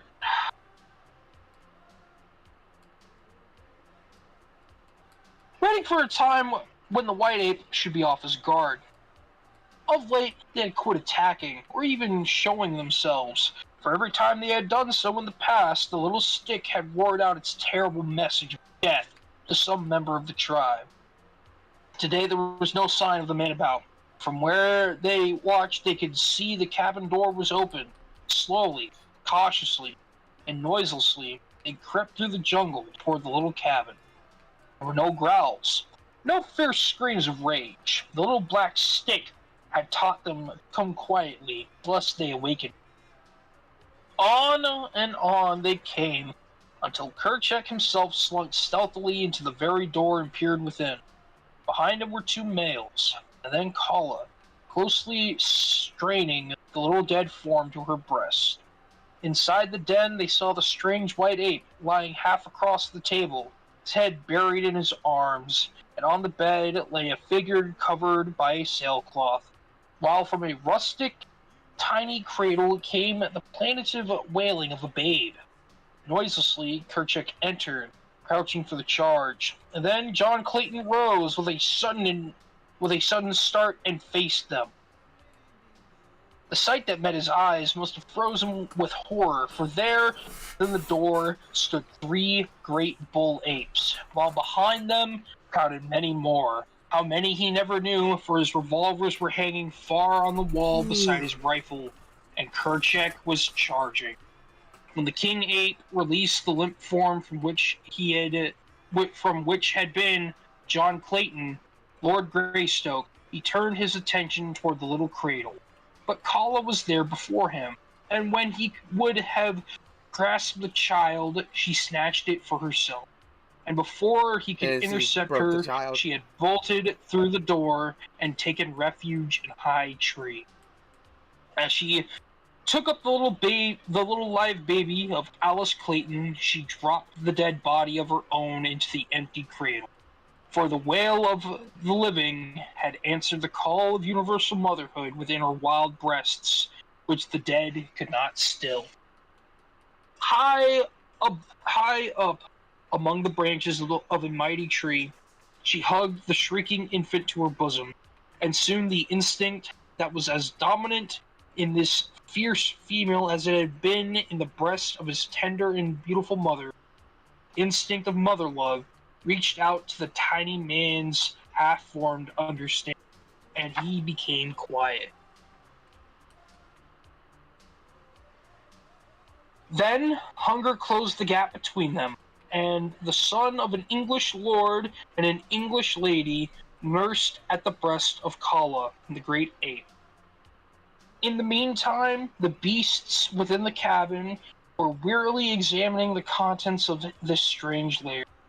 Once satisfied that Clayton was dead, Kerchak turned his attention to the thing which lay upon the bed, covered by a piece of sailcloth. Gingerly, he lifted one corner of the shroud, but when he saw the form of the body of the woman beneath, he tore the cloth roughly from her form and seized the still white throat in his huge, hairy hands. For a moment, he let his fingers sink into the cold flesh, and then, realizing that she was already dead, he turned from her to examine the contents of the room. Nor did he again molest the body of either Lady Alice or Sir John. The rifle hanging upon the wall caught his attention. It was for the strange, death-dealing thunder stick that he had yearned for months. Now that it was within his grasp, he scarcely had the temerity to seize it. Cautiously, he approached the thing, ready to flee precipitately should it speak in its deep, roaring tones. As he had heard it speak before, the last words of those of his kind who, through ignorance or rashness, had attacked the wonderful white ape that had borne it. Deep in the beast's intelligence was something which assured him that the thunder stick was only dangerous when in the hands of one who could manipulate it. But yet, it was several minutes ere he could bring himself to touch it. Instead, he walked back and forth on the floor before it, turning his head so that never once did his eyes leave the object of his desire. Using his long arms as a man uses crutches, rolling his huge carcass from side to side with each stride, the great king ape paced to and fro, uttering deep growls, occasionally punctuated with the ear-piercing scream, than which there was no more terrifying noise in all the jungle.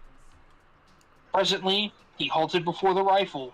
Slowly, he raised a huge hand till it almost touched the shining barrel, only to withdraw it once more and continued his hurried pacing. It was as though the great brute, by this show of fearlessness and through medium of his wild voice, was endeavoring to bolster up his courage to the point which would permit him to take the rifle in his hand. Again, he stopped, and this time succeeded in forcing his reluctant hand to the cold steel, only to snatch it away almost immediately and resume his restless movement. Time after time, this strange ceremony was repeated, but on each occasion with increased confidence, until finally the rifle was torn from its hook and lay in the grasp of the great brute.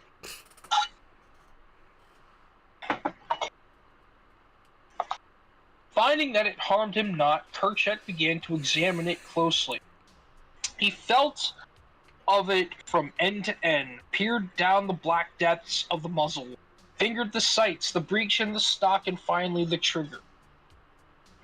During all these operations, the apes who had sat huddled near the door watching their chief, while those outside strained and crowded to catch a glimpse of what transpired within. Suddenly, Kerchak's finger fired upon the trigger. There was a deafening roar in the little room. The apes beyond the door fell over one another in their wild anxiety to escape. Kerchak was equally frightened. So frightened, in fact, that he quite forgot to throw aside the author of that fearful noise, but bolted for the door with it tightly clutched in one hand.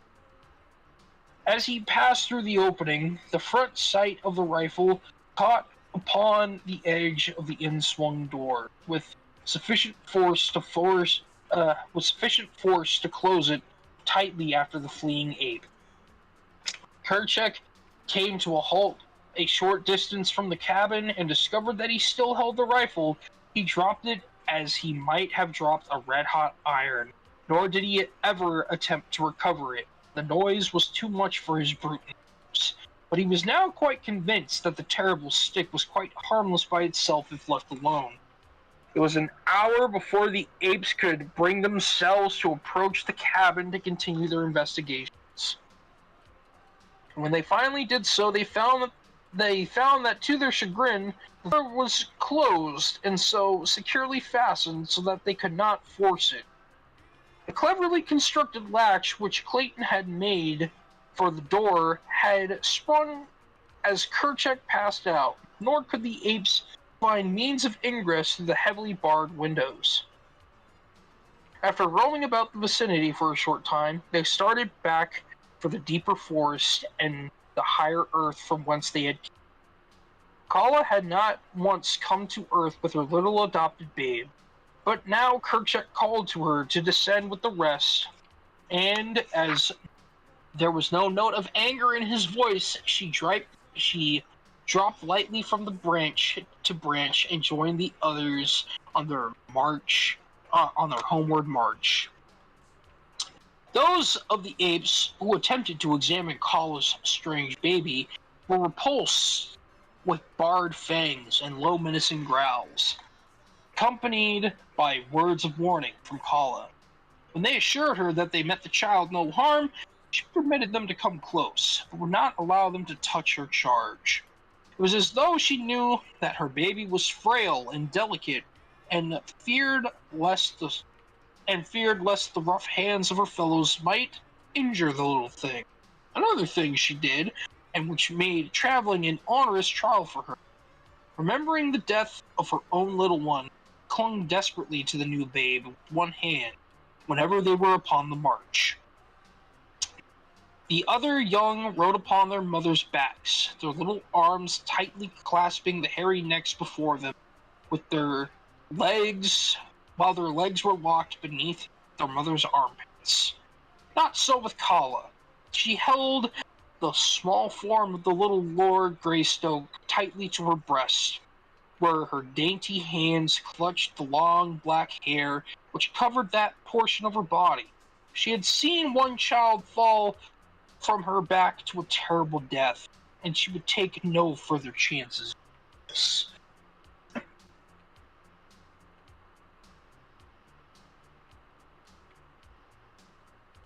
Let me see.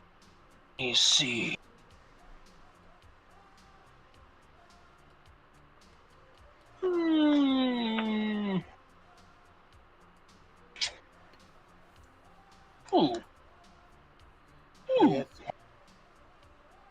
Okay. One last chapter. Okay. This one won't take too long. Chapter 5. The White Ape. Tenderly, Kala nursed her little waif, wondering silently why it did not gain strength and agility as the little apes of other mothers. It was nearly a year from the time the little fellow came into her possession before he would walk alone. As for climbing, my, but how stupid he was. Kala sometimes talked with the other females about her young hopeful, but none of them could understand how a child could be so slow and backward in learning to care for itself. Excuse me. Why, it cannot even find food alone, and more than 12 moons had passed since Kala had come upon it. Had they known that the child had seen 13 moons before it,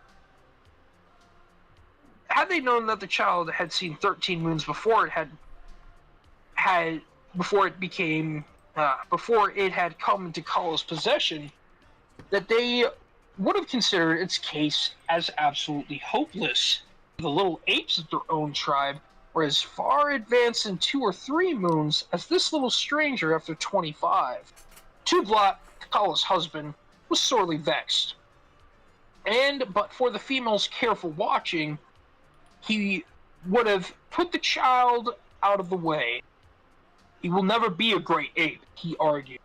Always will you have to carry him and protect him. What good will he be to the tribe? None. Only a burden. Let us leave him quietly sleeping among the tall grasses, that you may bear other and stronger apes to guard us in our old age. Never. Never, broken nose, replied Kala. If I must carry him forever, so be it.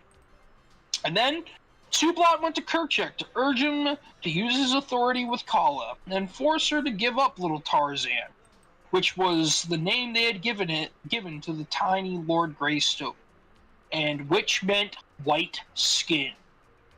But when Kerchak spoke to her about it, Kala threatened to run away from the tribe if they did not leave her in peace with the child. And this is one of the inalienable rights of the jungle folk. If they be dissatisfied among their own people, they bothered her no more. For Kala was a fine, clean-limbed young female, and they did not wish to lose her. As Tarzan grew, he made more rapid strides, so that by the time he was 10 years old, he would be an excellent climber, and on the ground he could do many wonderful things, which were beyond the powers of his little brothers and sisters. In many ways, he did differ from them, and he often marveled at his superior cunning, but in strength and size he was deficient, for at 10 the great arthropods were fully grown, some of them towering and 6 feet in height, while Tarzan was still but a little half-grown boy, yet such a boy. From early childhood, he had used his hands to swing from branch to branch in the manner of his giant mother. And as he grew older, he spent hour upon hour daily speeding through the treetops with his brothers and sisters. He could spring 20 feet across space at dizzying heights of the forest top, and grasp with unerring precision, and without apparent jar, a limb waving wildly in the path of an approaching tornado. He could drop 20 feet from a stretch from limb to limb in rapid descent to the ground, or he could gain the utmost pinnacle of the loftiest tropical giant with ease and swiftness of a squirrel. Though he was but 10 years old, he was fully as strong as the average man of 30 and far more agile than the practiced athlete ever becomes. Day by day, his strength was increasing. His life among these fierce apes had been happy, for his recollection held no other life, nor did he know that there existed within the universe aught else than his little forests and the wild jungle animals with which he was familiar. He was nearly 10 before he commenced to realize that a great difference existed between himself and his fellows. His little body, brown by exposure, suddenly caused him feelings of intense shame, for he realized that it was entirely hairless, like some low snake or other reptile. He attempted to obviate this by plastering himself from head to foot with mud, but this dried and fell off. Besides, it felt so uncomfortable that he quickly decided that he preferred the shame to discomfort. In the higher land which his tribe frequently was a little lake, and it was here that Tarzan saw his face in the clear, still waters of his bosom. It was on a sultry day of the dry season that he and one of his cousins had gone down to the bank to drink. As they leaned over, both little faces were mirrored on the placid pool. The fierce and terrible features of the ape, beside those of the aristocratic scion of an old English house. Tarzan was appalled. It had been bad enough to be hairless, but to own such a countenance. He wondered that the other apes could look at him at all. That tiny slit of a mouth and those puny white teeth, how they looked beside the mighty lips and powerful fangs of his more fortunate brothers. That little pinched nose of his, so thin was it that it looked half starved. He turned red as he compared it with the beautiful, broad nostrils of his companion. Such a generous nose! Why, it spread half across his face! It certainly must be fine to be so handsome, thought poor little Tarzan. But when he saw his own eyes, that was the final blow. A brown spot, a gray circle, and then blank whiteness. Frightful! Not even the snakes had such hideous eyes as he. So intent was he upon the personal appraisement of his features that he did not hear the parting of the tall grass behind him as a great body pushed itself stealthily through the jungle. Nor did his companion, the ape, hear either, for he was drinking, and the noise of his sucking lips and gurgles of satisfaction drowned the quiet approach of the intruder. Not 30 paces behind the two she crouched, Savor, the huge lioness lashing her tail. Cautiously, she moved a great padded paw forward, noiselessly placing it before she lifted the next. Thus she advanced, her belly low, almost touching the surface of the ground, a great cat preparing to spring upon its prey. Now she was within 10 feet of the two unsuspecting little playfellows. Carefully, she drew her hind feet up well beneath her body, the great muscles rolling underneath the beautiful skin. So low she was crouching now that she seemed to flatten to the earth, except for the upward bend of the glossy back as it gathered for the spring. No longer the tail lashed. Quiet and straight behind her it lay. An instant she paused, thus, as though turned to stone, and then, with an awful scream, she sprung. Sabor the lioness was a wise hunter. To one less wise, the wild alarm of her fierce cries she sprang would have seemed a foolish thing, for could she not more surely have fallen upon her victims had she quietly leaped without that loud shriek? But Sabor knew well the wondrous quickness of the jungle folk, and that their almost unbelievable powers of hearing. To them, the sudden scraping of one blade of grass across another was as effectual as a warning of her loudest cry. And Sabor knew she could not make that mighty leap without a little noise. Her wild scream was not a warning. It was voiced to freeze her poor victims in a paralysis of terror for the tiny fraction of an instant which would suffice her for her mighty claws to sink into the soft flesh and hold them beyond hope of escape. Even in the Disney version where they changed her to a jaguar, she was still female. No, there's this funny little thing. Yeah. We also haven't gotten to the jaguar. There's this funny little chat.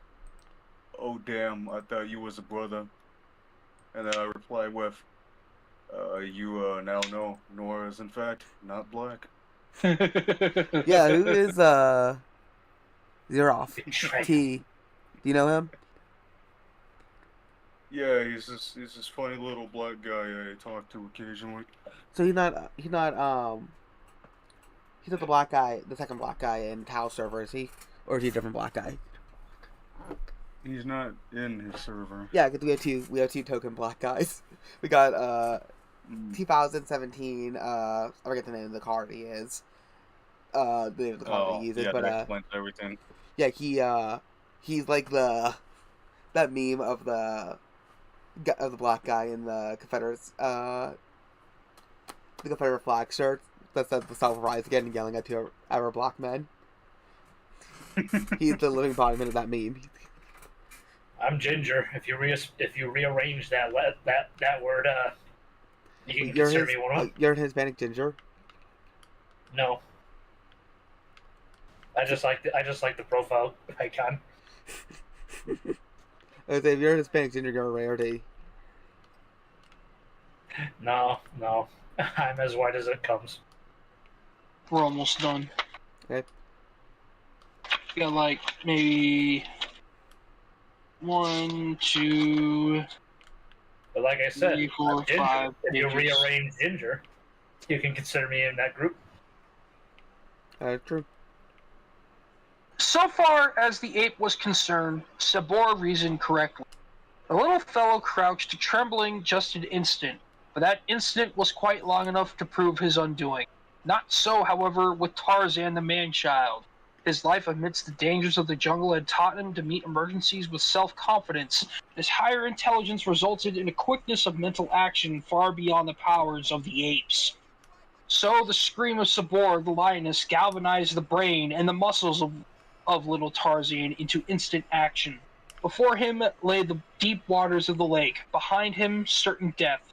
A cruel death beneath tearing jaws and rending fangs.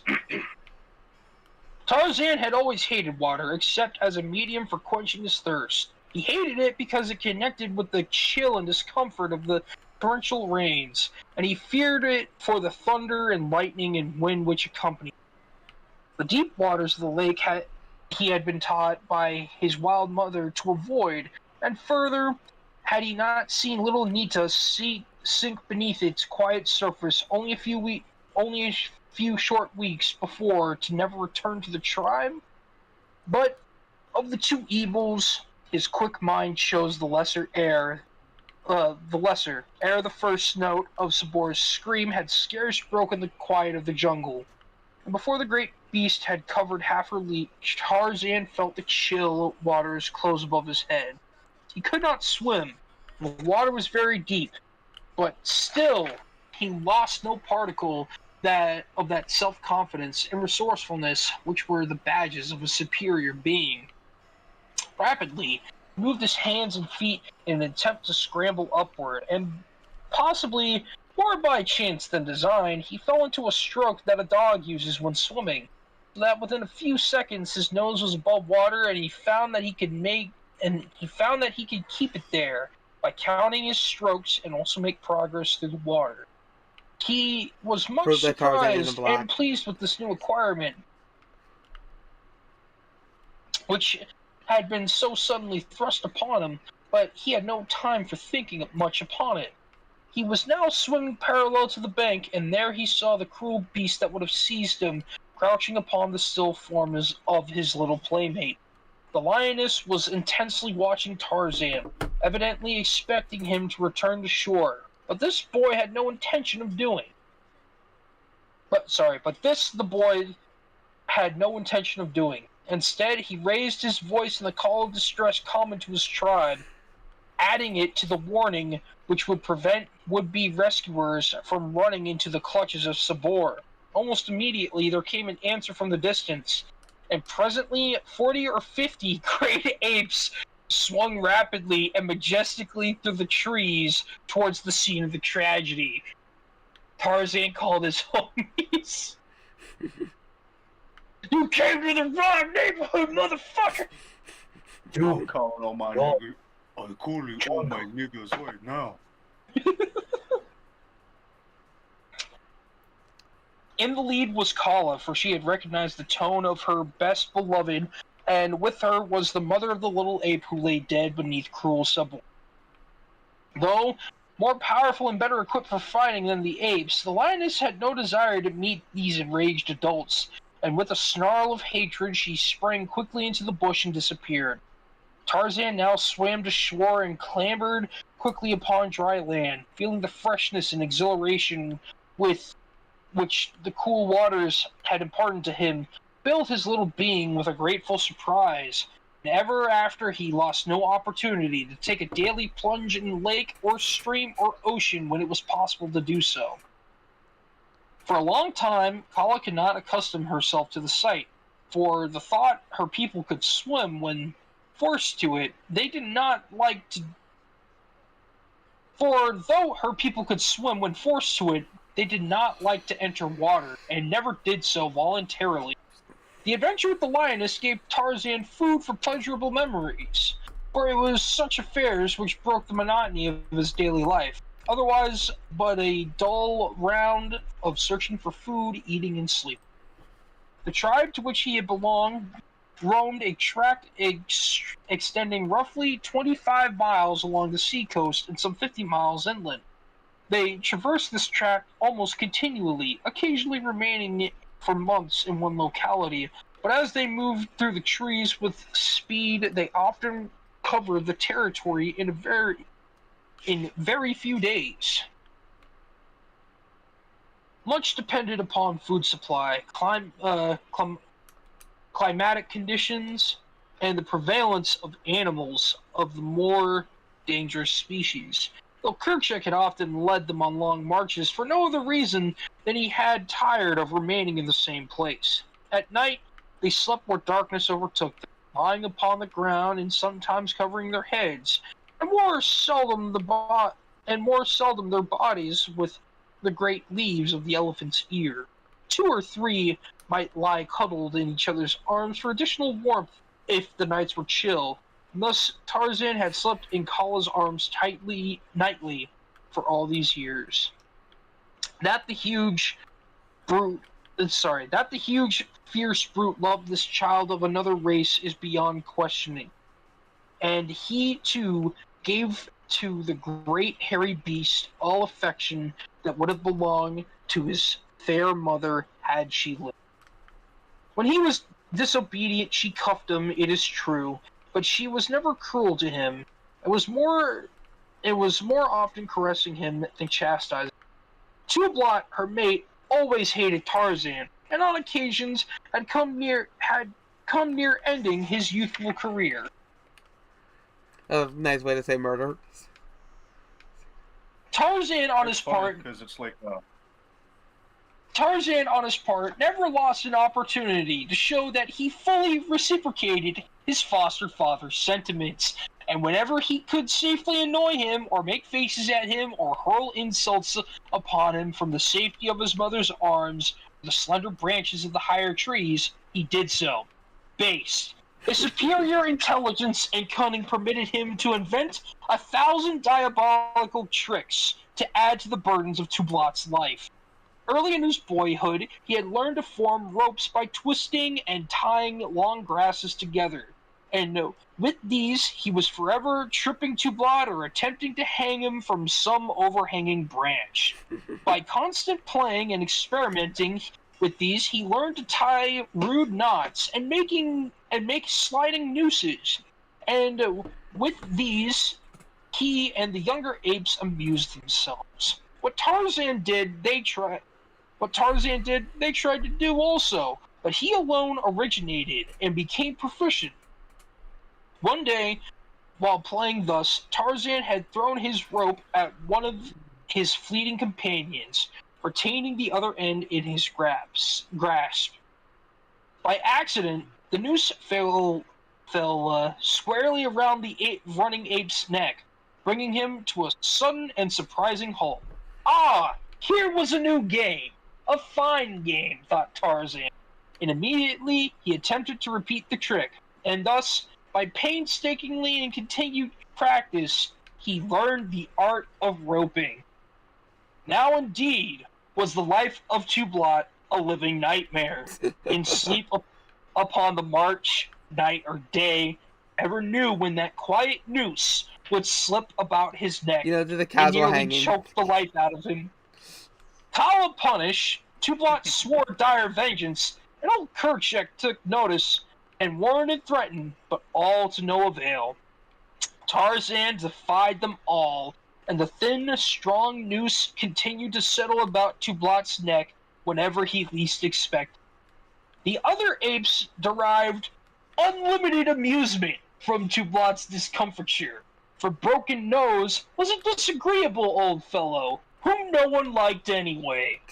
In Tarzan's clever little mind, many thoughts revolved, and back of these was his divine power of reason. If he could catch fellow apes with his long arm of many grasses, why not Sabor, the lioness? It was the germ of a thought, which, however, was destined to mull around in his conscious and subconscious mind until it resulted in magnificent achievement. But that came years later. We are now 50 pages into this book. So, You're good. so I hope you guys liked the first 5 chapters of Tarzan of the Apes. It only gets funnier from here, I promise. I love how much of a psycho he is. It's hilarious. Man was raised by apes. The fuck do you expect, Nora? If you think he's a psycho now, give it 3 chapters. Oh, I know. I remember the part you read on Lawrence. You made Lawrence read on his stream. That was great. Oh no! It gets so much fucking worse before that. Believe it or not. By the way, here's an idea. How come no one's ever tried to make Tarzan a horror movie? Because for the same reason why no one's trying to make Conan the Barbarian a horror movie. He's you can make a horror main film. character. You can make a horror Like I know. With Conan. I get that, like, he's giving off fucking psycho vibes, but he does get better. I promise. He becomes like the epitome of the noble savage. Collins. Oh yeah. To be Yeah, fair, Blaze, I know that. would be the first black comedy to Very feature famous a story. photo. Well, no, Also, like- Blaze, that was chapter 5. well, a good example of a black, like, you do, like, cause for Conan, he fights Eldritch Abomination, so you can make a horror film out of that. But it'd be more like Bloodborne, where it's horror, but you're also fighting off the horrors. Because, you know, it's Conan. Conan sees, Cthulhu and then says back. But for Tarzan, you can make a more dark comedy version of Tarzan where you have like the grimness of the jungle mixed with this how juvenile Tarzan can be. When he was a kid, though. That part in Tarzan where Jane gets out her Sony Walkman and starts listening to I'm In Too Deep by Genesis. He's watching Her from the Bushes. That's a real interesting scene. What do they mean by that? Yeah, why they also play? Why they instead of playing Genesis, they kept on playing the Police's Every Breath.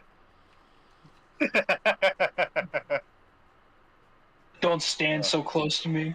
Or literally, they could do their own. You could do a kind of horror-ish film of flipping the roles of Tarzan being the monster hunting everyone down, and Clayton being the hero trying to take him down. So, I am going to reveal something to you guys about this series, and it's kind of why it wouldn't really work unless if you like really overhauled it and made it not true. Clayton's kind of a little bitch in this series. Yeah, like, I'm giving you slight spoilers. Clayton's a bitch. That's upsetting. Trust me, Tarzan more than it's a Disney film.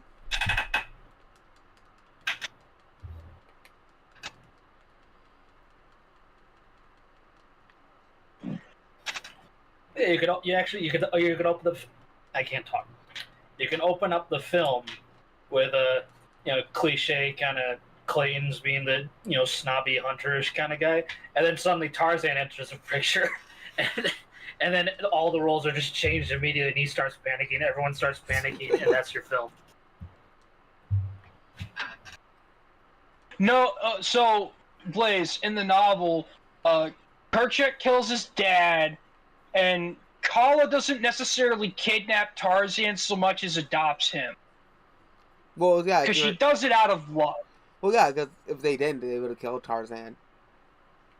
Little dude would have fucking died if it weren't for big titty gorilla milk. So either it would have been the gorilla killing him, or they would have left him to die for starvation. They grab a rock and smash the baby's head. Because yeah, that's the thing. It would either die of starvation, or the gorillas would have killed it. Well, him. Like the gorilla would have picked up the baby, and the baby would have laughed and grabbed his face, and that would have been a challenge, and they would have smacked his head off the rock.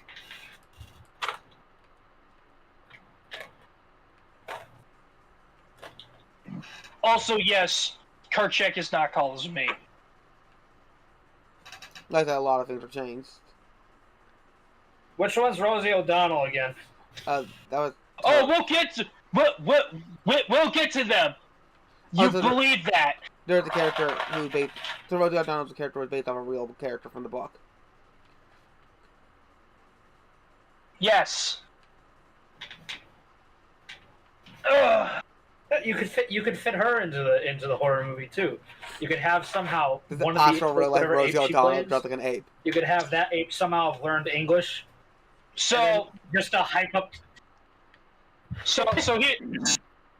No, you have the group of teenagers going to be killed by Tarzan as like a horror movie, and then right before he starts killing, you have this ape that speaks English, and it's Rosie O'Donnell going, "Something's happening here." That would be Turk is in this book, and Turk is a man.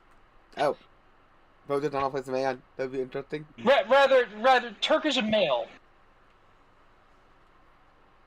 And I think I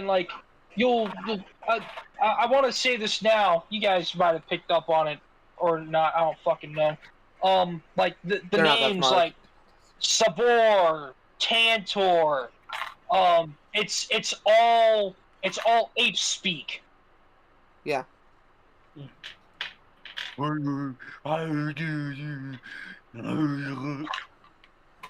Hello, my All name of is... them picked up yet. Clayton and the Claytons are related. It's all ape speak. Like Sabor, Tantor, it's like how you and I call like lion, elephant. That's one. Yeah.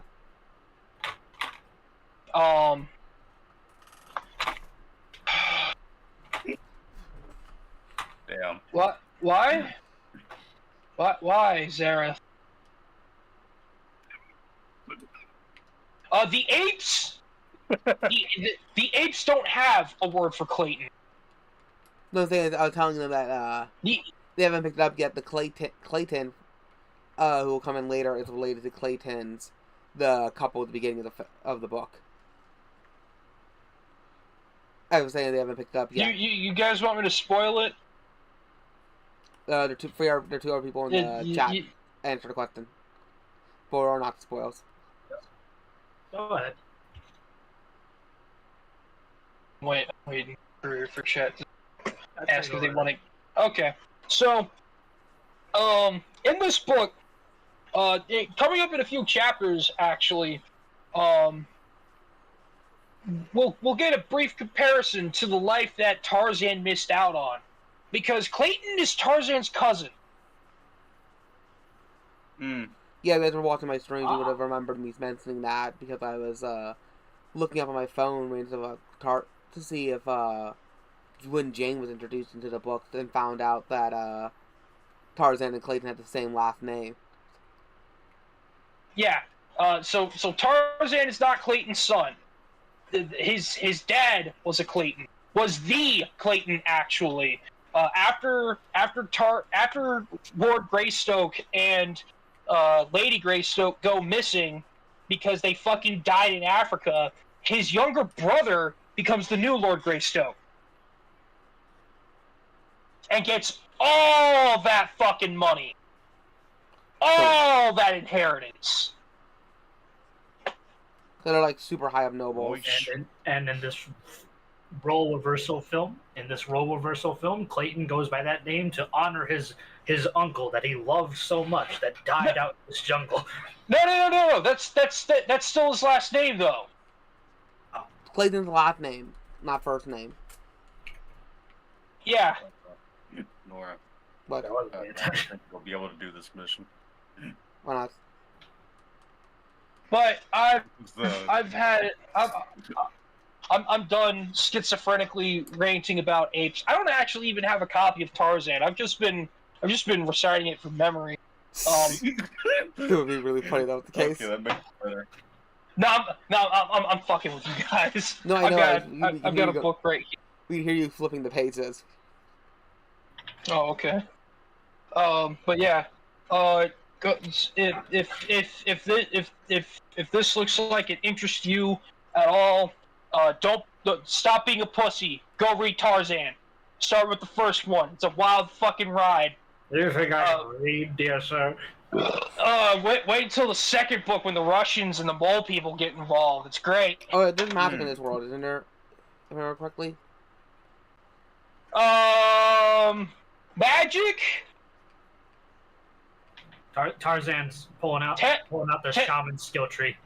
No, Tarzan. I don't think Tarzan becomes shaman, but it does kind of get a little close to magic. It's a lot of shit right there. But it's almost 3 o'clock in the morning over here. I'm fucking tired and a little hungry, so I'll catch you guys later. Thanks for having me on, Nora. No problem. Thanks for coming on. Goodbye. Wait. Well, here you go. I don't think it's that crazy for someone to have a book memorized in their head. After all, here's this. First of all, I need to establish this is not a diary. That's a level of autism, though, that, it's embarrassing the fact that I watched a movie so much as a kid once that I was able to recite the entire script while waiting for my mom to get done at CVS. No, it was Walgreens. I mean, here's the funny thing for me. I was obsessed with Stuart Little 3 as a kid. Today, I cannot remember a single bit of it. I have never seen that one. I've only seen the 1 or 2. The fucking worst Stuart Little, the one with Wayne Brady skunk. I used to be able to recite every single line in Reservoir Dogs, but then I just started to slip from me. Many cases. In a car. It's a shame. I remember one time I was on a date and I just immediately started quoting that one scene where they're in the car and I forgot who it was who got shot, but he's bleeding out in the back, and she got very uncomfortable.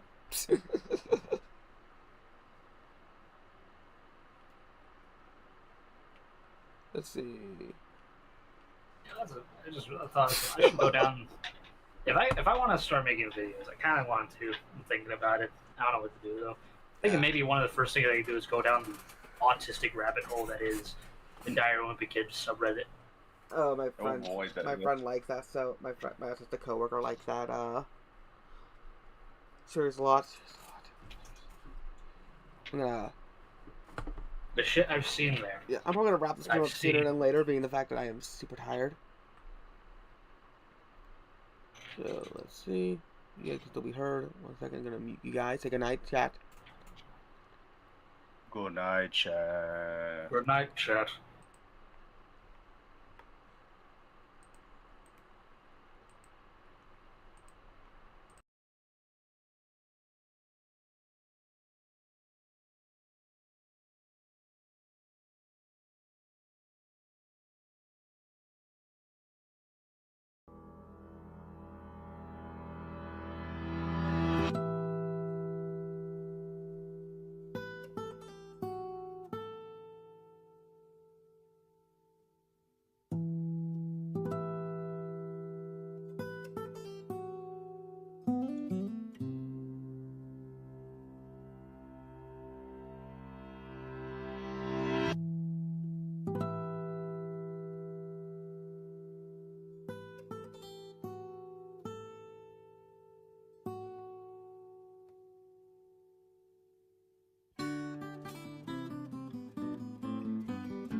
come out of the sky. They stand there. 24 before my love, I'll be there.